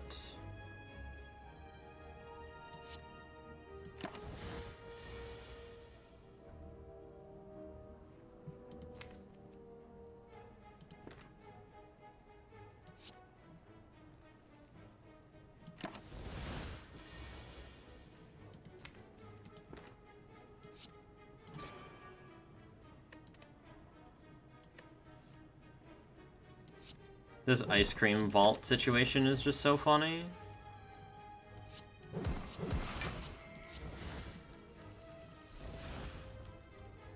Okay, so now if one of them were attacking, we would be able to go infinite here. Our issue is now filling hand. Which we can do with Scrawl, but we can't do in other ways.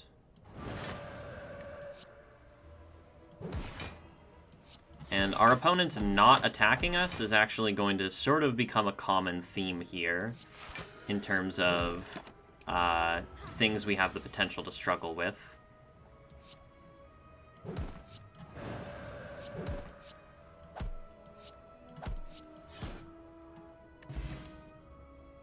Garbage. And obviously we take the Super Elite here. We do not want to be forced into an Act 3 path which does not contain what we want, and what we want is basically shops. Also, this is Coliseum every time. Literally never not Coliseum. Okay, well, at least this is pretty free. Even though we can't rest this act, we're not really going to be taking damage to Collector or... Yeah, I mean, well, this is fine. Okay, max HP Gremlin Leader. Completely fine. Not really a big deal in the slightest. 9 plus 9? Weird. Fine.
Yeah, see, this is where we run into the issue, right?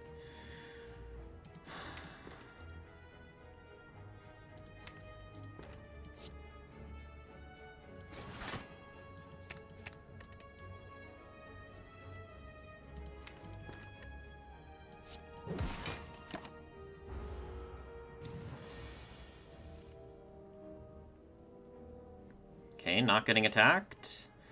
We are not technically guaranteed to draw Scrawl next turn, but we would have to bottom deck both Scrawl and Cut Through Fate, which is highly unlikely.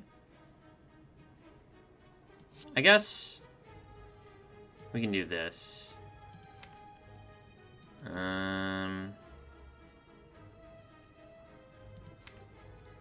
well that's almost worse. Because now we have to cut into something.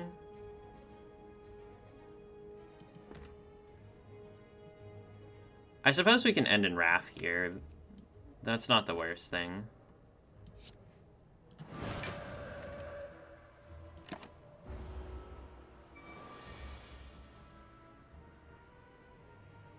Once again, we're not getting attacked, by the way. Just, like, legitimately annoying. But we're guaranteed to draw Scrawl next turn, and we have the infinite.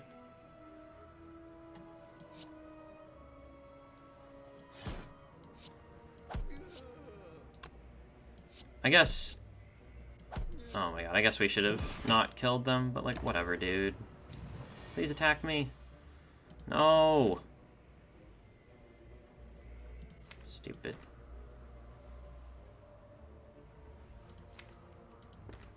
We do have the infinite, right? We have... Once Scrawl is deployed, we have 11 cards, and we can do the... Yeah, we could have just killed...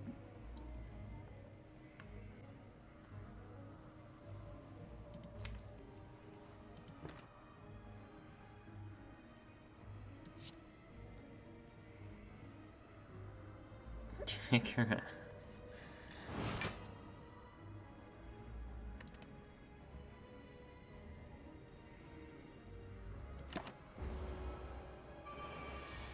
Oh dear lord. Okay, this is fine. This is fine. This is fine. Everything's fine. It's fine.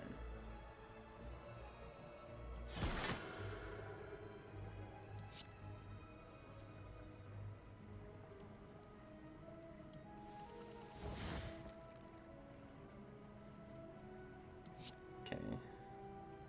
So we play Empty Mind. And we play Fear No Evil, Empty Mind, Fear No Evil, Empty Mind.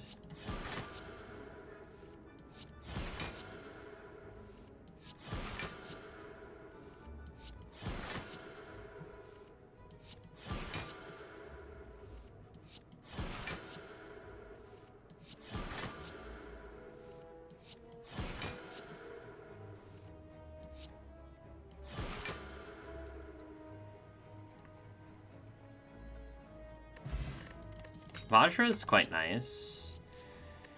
Inner Peace, unnecessary. We have so much draw in the deck already. We don't really need to worry about Inner Peace. Yeah, where's our Mental Fortress? Yeah. We can flurry. We can flurry. It's true. It's true. And the flurry is gonna maybe, because right now we're losing every time we play Fear No Evil Empty Mind. We are losing 1 block in the heart. So we're gonna have to address that somehow. Inner Peace here for non-attack turns. But if we're not getting attacked, then we don't need to infinite. So... I mean, I guess technically Nemesis, but, like, we have Flex Potion for Nemesis. Like, we have tools. We have tools against Nemesis. I don't like it. It adds a card to the deck. And Flex Potion is just like Fire Potion, but infinitely better. So... probably like the Empty Mind upgrade, actually. With 3 vaults, we don't really need the energy upgrades on them because of the Ice Cream.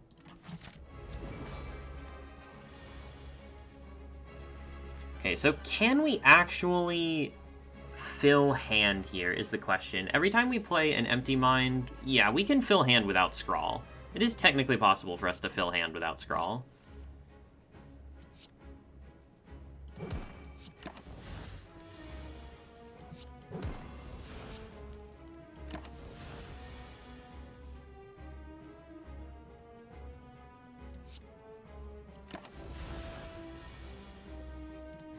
Okay, so we're guaranteed to draw Scrawl next turn.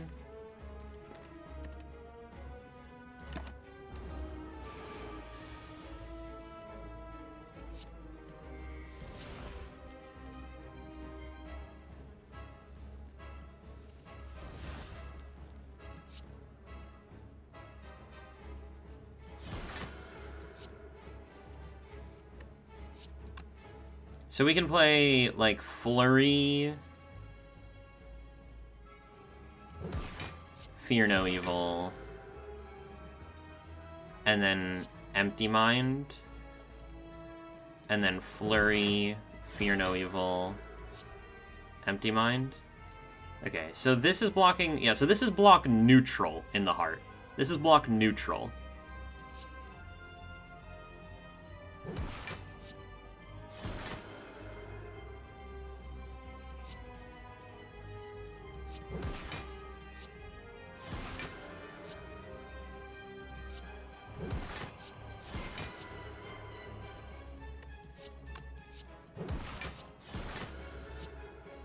I'm just gonna do Fear No Evil Empty Mind, because it's just less to think about.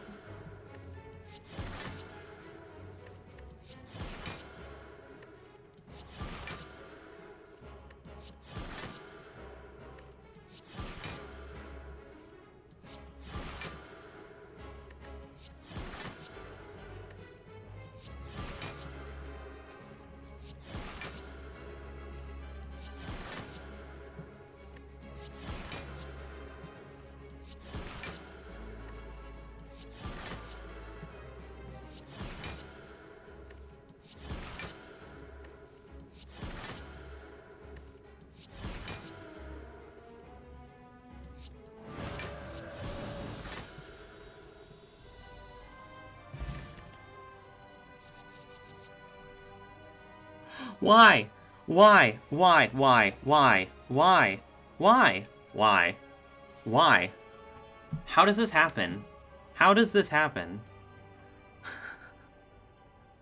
Blue Eyes White Dragon Infinite.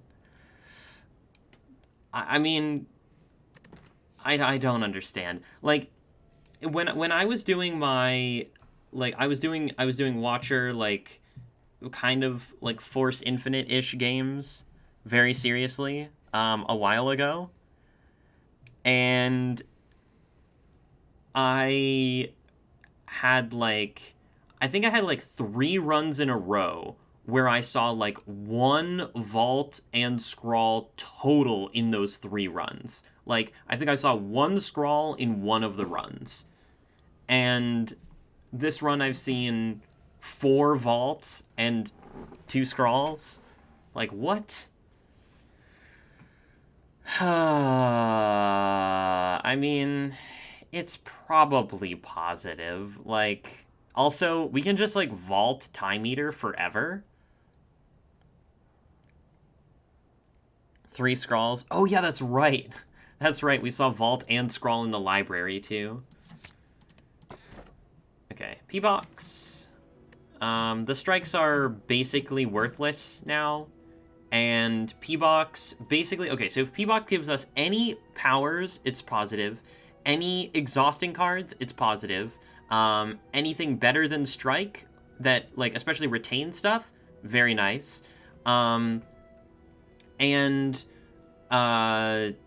Like, it could also give us, you know, the good. Like, it could give us the Mental Fortress. It could give us the Rushdown, right? Is Many Vault good for deck? Yes. Oh yeah, and also, like, these two are complete garbage. Mostly complete garbage. Yeah, 20 strength Sacred Bark. If you want to just absolutely annihilate Time Eater, 20 strength Sacred Bark is your man. We basically beat every single fight except for maybe Nemesis. And we'll probably be pathing around elites here. Can Falling kill us? Technically, yes. Technically, yes, Falling can kill us, but if we P-Box into any power, then Falling can't kill us. Yeah, let's just take P-Box.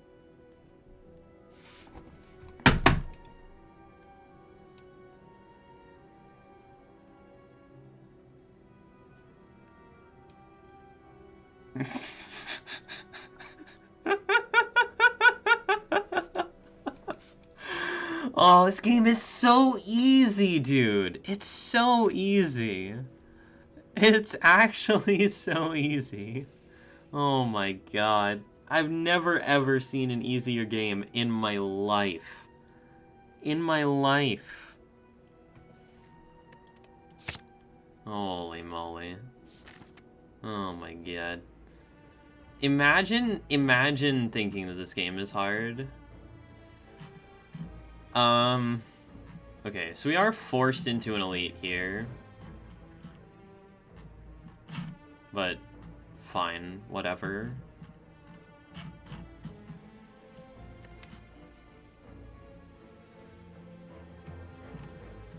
We have 4 vaults.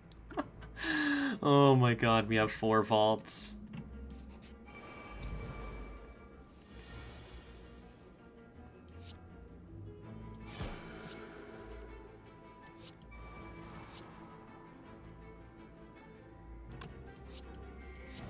Oh wait, we should actually try to lesson learned, right? Yeah. We actually should be trying to lesson learned here.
Lol.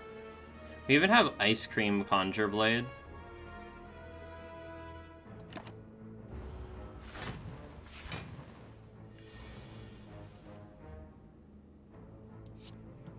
Which is, again, just hilarious to me. Okay, so now...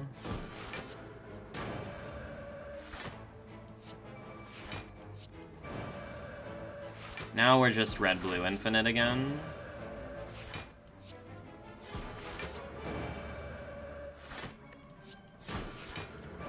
We've been here before. We're gonna get free upgrades off this lesson learned. That is so funny. Is Fairy in a Bottle better than one Flex Potion? Well, now... Time Eater can't kill us anymore because we have, like, Mental Fortress and, like, the regular Infinite. So... maybe? Yeah, heart, like, Fairy for heart, I guess. Sure. And we'll save one Flex Potion for something. I don't even know what.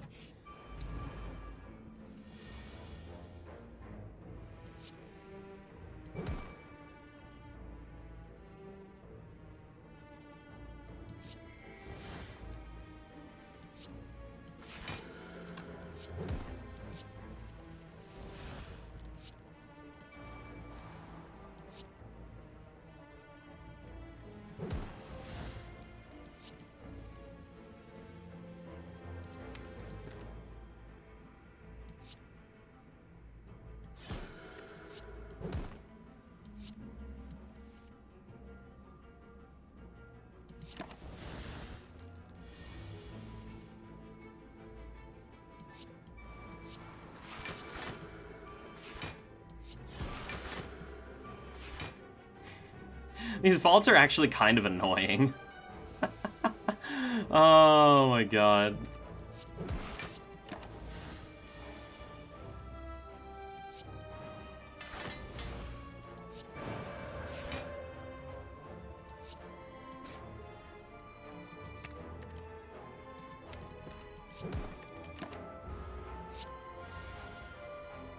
They'll be less annoying when they're upgraded. Garbage. Lol. Lol. Removal, though. Wait, what are we oh, yeah, Conjure Blade. That's the pretty obvious target. After that, it goes, like, Flurry. But yeah, get this thing out of my sight.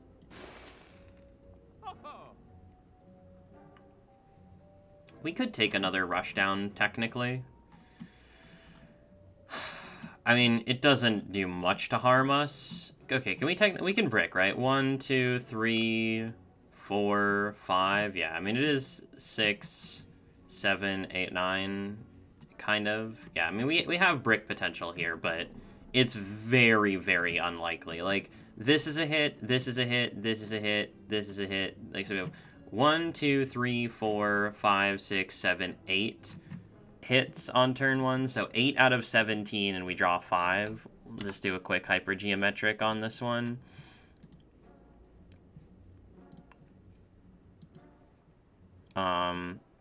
So 17, 8 successes, sample size 5, and we need 1.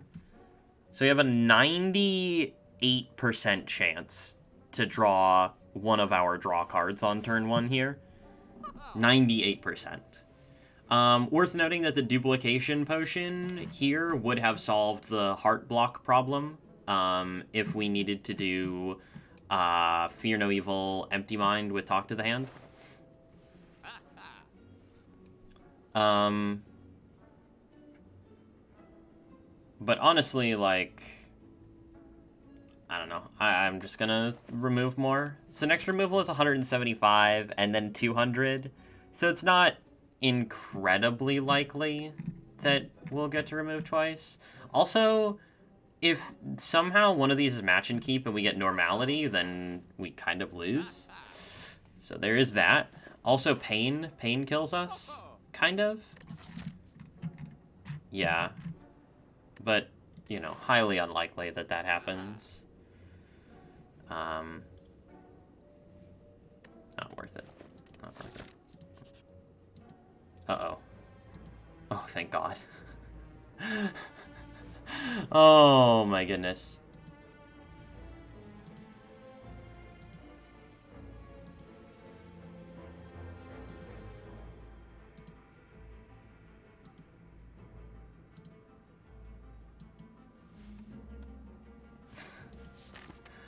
Oh, giving me a heart attack here.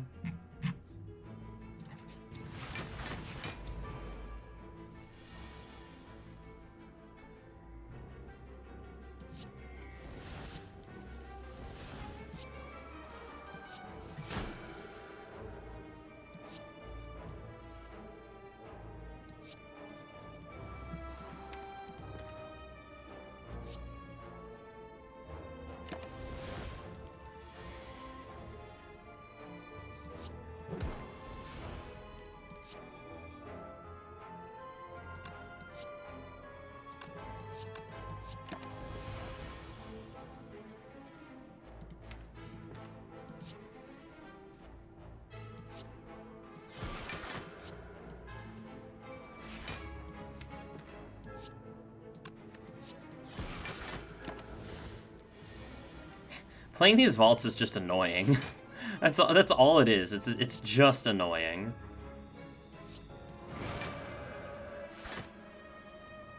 It's just really, really tedious.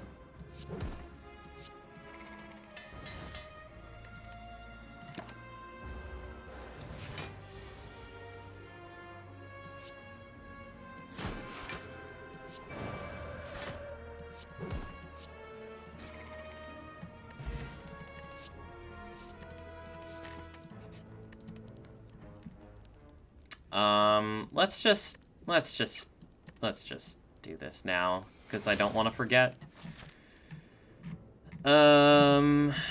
Sure, whatever, this is faster. Oh god.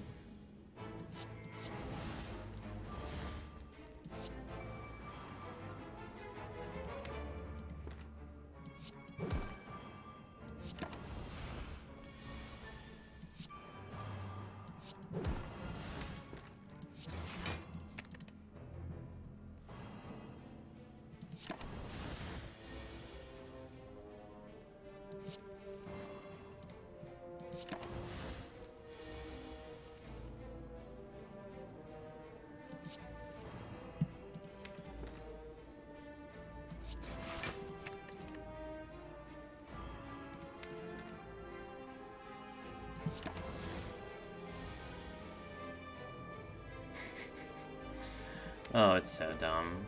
It's actually so dumb.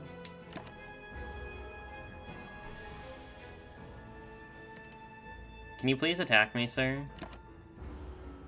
I'd very much enjoy you attacking me. I think that would be just swell, in fact.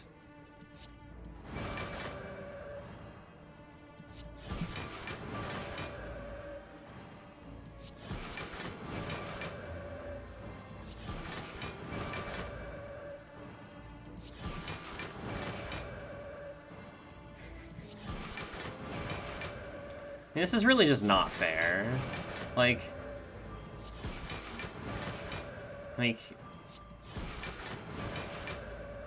imagine being this guy and, like, seeing the Watcher just kind of, like, jumping around a bunch, and then the minute that you actually, you know, want to attack her, she just decides, like, yeah, nah, fam, you're done. Let me just, like, get really angry and then calm over and over and over again. Oh, look, it's bottled lightning. I wonder, oh, look, it's Deva form plus. I wonder what we should put in this bottled lightning. Perhaps, Scrawl? Perhaps one of our 4 vaults? What do you guys think? I feel like putting the vault in the bottle is very thematic here, so I'm gonna do that. Ah, Darkstone Periapt. Excellent. So technically the removals are at 175 and then 200, so realistically we're not gonna have enough to remove twice here. I don't want to go to this elite, because I don't want to have to deal with Nemesis.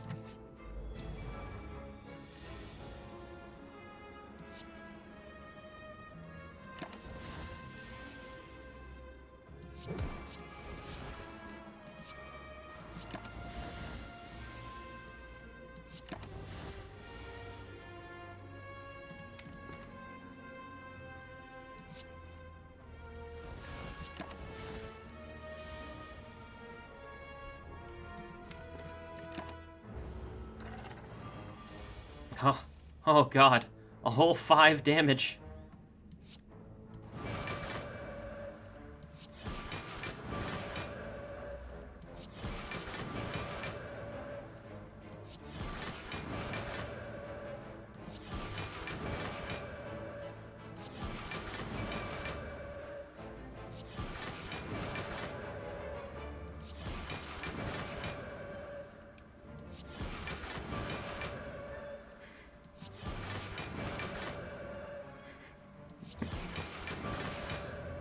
Yeah, I think that I understand why the Time Eater never liked the Watcher.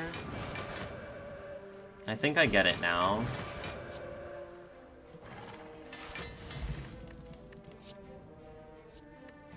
Ah, Smoke Bomb. No.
Oh my god.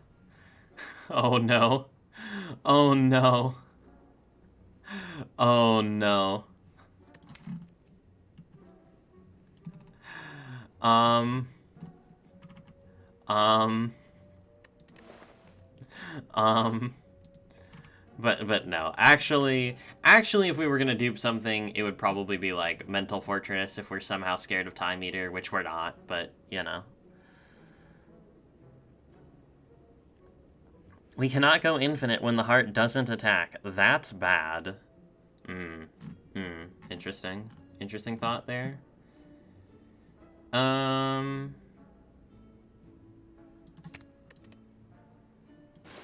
time for Flurry to go. Yeah, so unless we can get, like, 55 gold out of this node, or 50 gold out of this node, we can't remove an Act 4 shot, which is very sad. But yeah, I mean, everything else here is just whatever.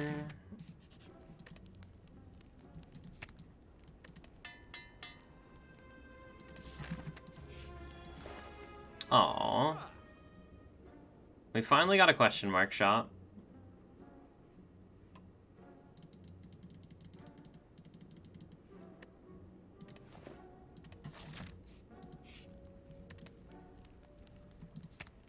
Actually, let's do this for damage reasons.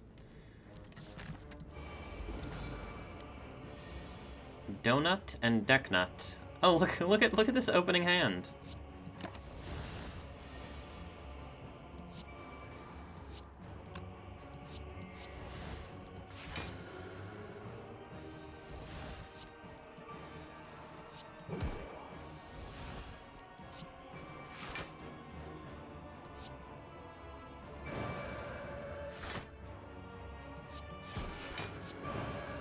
Now we can just go infinite with 3 vaults in our hand.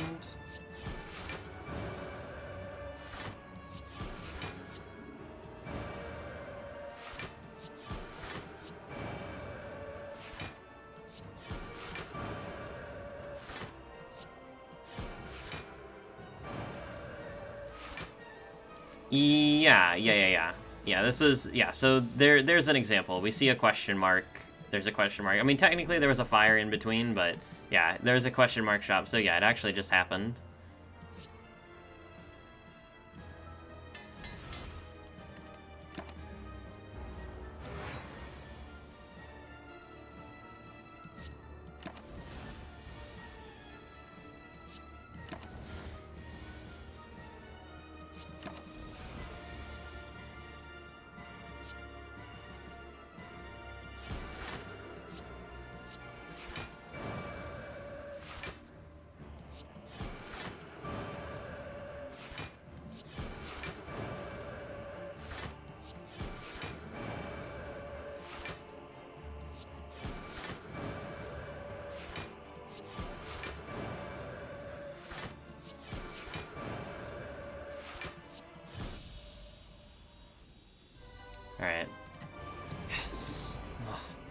Not that we're losing to Time Eater, by the way. We're not losing to Time Eater. It's just annoying, okay? It's just annoying.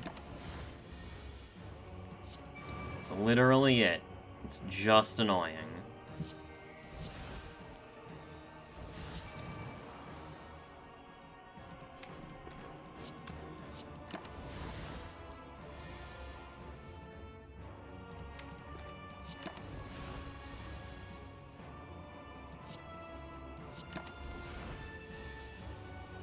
You don't even have to play these, it's just like...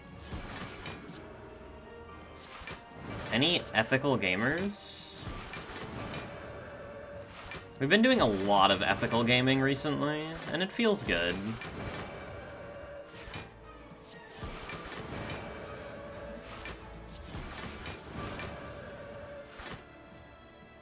Would have gotten an extra remove.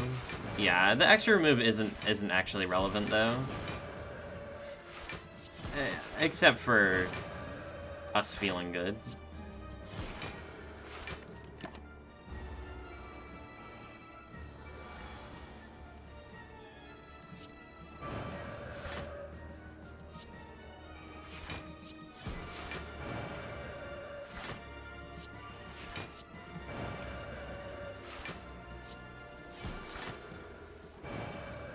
Oh yeah, the Elite also only would have given us 30 gold, and we needed 200 for the removal. So, you know. Yeah, that's the idea behind the emote. That's why the cultists are facing the wrong direction, because they're running away. There was a hallway right after? No, there wasn't. Oh, are you talking? No. What? No. We either would have gone here and gotten money, and then gotten the shop, but not had enough. Or are you talking about here? You're talking about here. That's what you're talking about. You're talking about this one. So if we go here into this hallway, and then we also take this elite, we get an extra remove? I don't know. Anyway, I did the math, and it doesn't matter, so...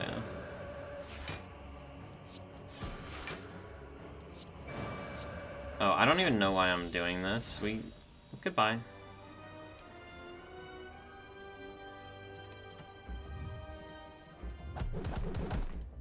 Yeah. Anyway, easy game. No problems. We cannot rest. We cannot smith. But we have full HP. And every single card in our deck is upgraded. Interesting. We also can't remove for 200 gold. What a travesty. What a travesty, truly. This does not matter. We can buy this.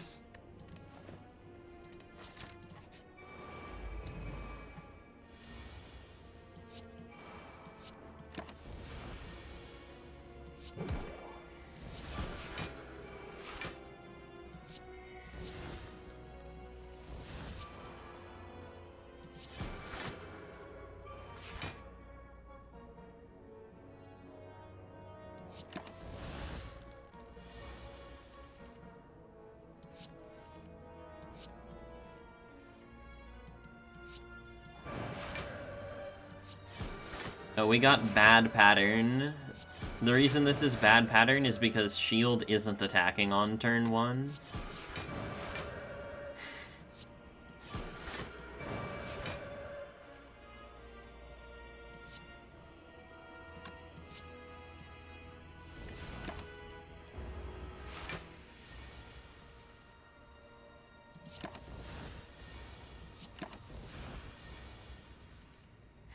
Somebody looking at the run history, like, if you were just looking at the run history, right, and you weren't looking at the deck, you would see, like, I guess if you weren't looking at the deck, you would not know that we're going infinite, but, like, you would see all these, like, fights where we're taking so many turns to kill the enemy, and you'd be going, why? Oh, look, it's another mental fortress. You'd be going, why? Why is that the case? And then it's like... Ah, yes.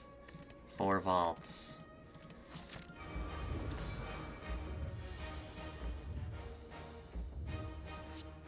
I swear, is the RNG, like, broken? I think this is the second time that we've had a triple vault, talk to the hand, eruption, and they might have been in exactly the same order, too. There was another fight where I think we had 3 vaults, talk to the hand, and eruption in the opening hand, right? That's very unlikely. Use Swift to try to find Vigilance. Oh, you guys want to perfect the heart fight?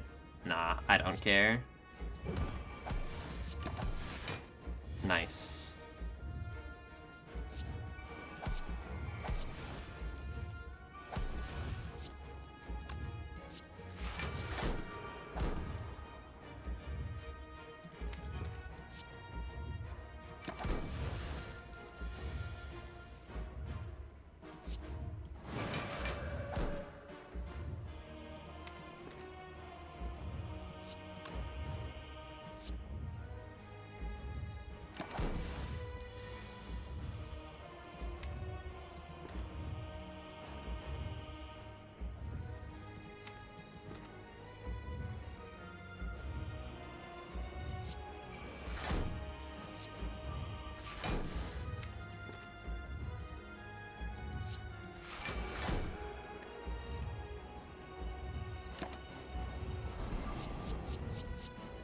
I love this turn so much.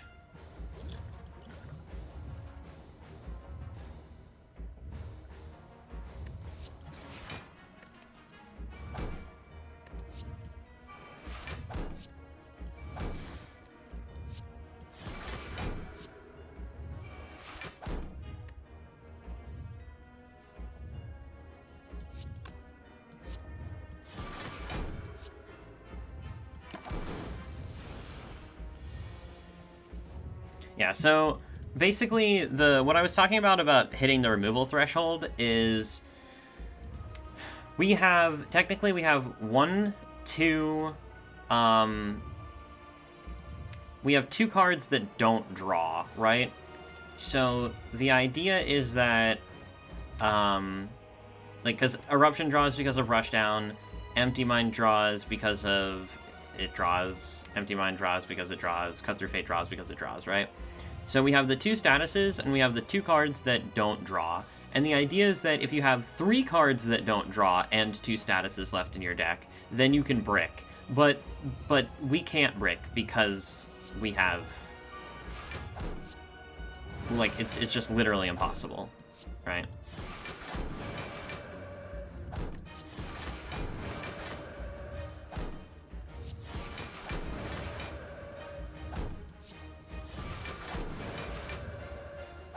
And, like, if you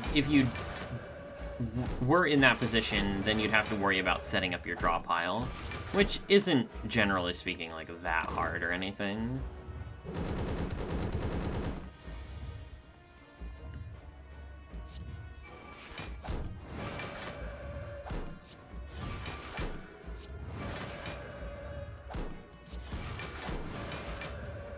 Mm-hmm. Yeah. Mental Fortress is just so convenient.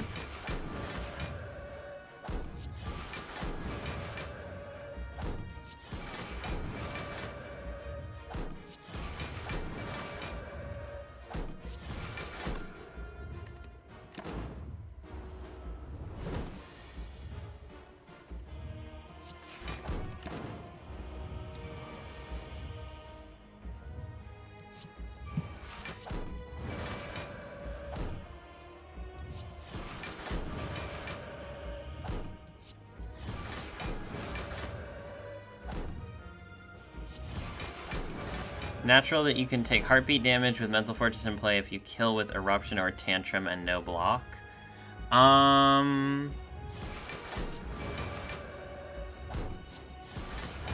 Yeah, that is a weird one.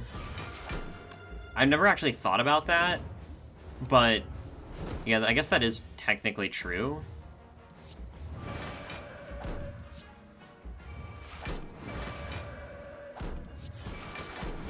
It is a little weird, but, like, I don't know. It doesn't really matter either way, to be honest. I don't think it makes that much of a difference. GG.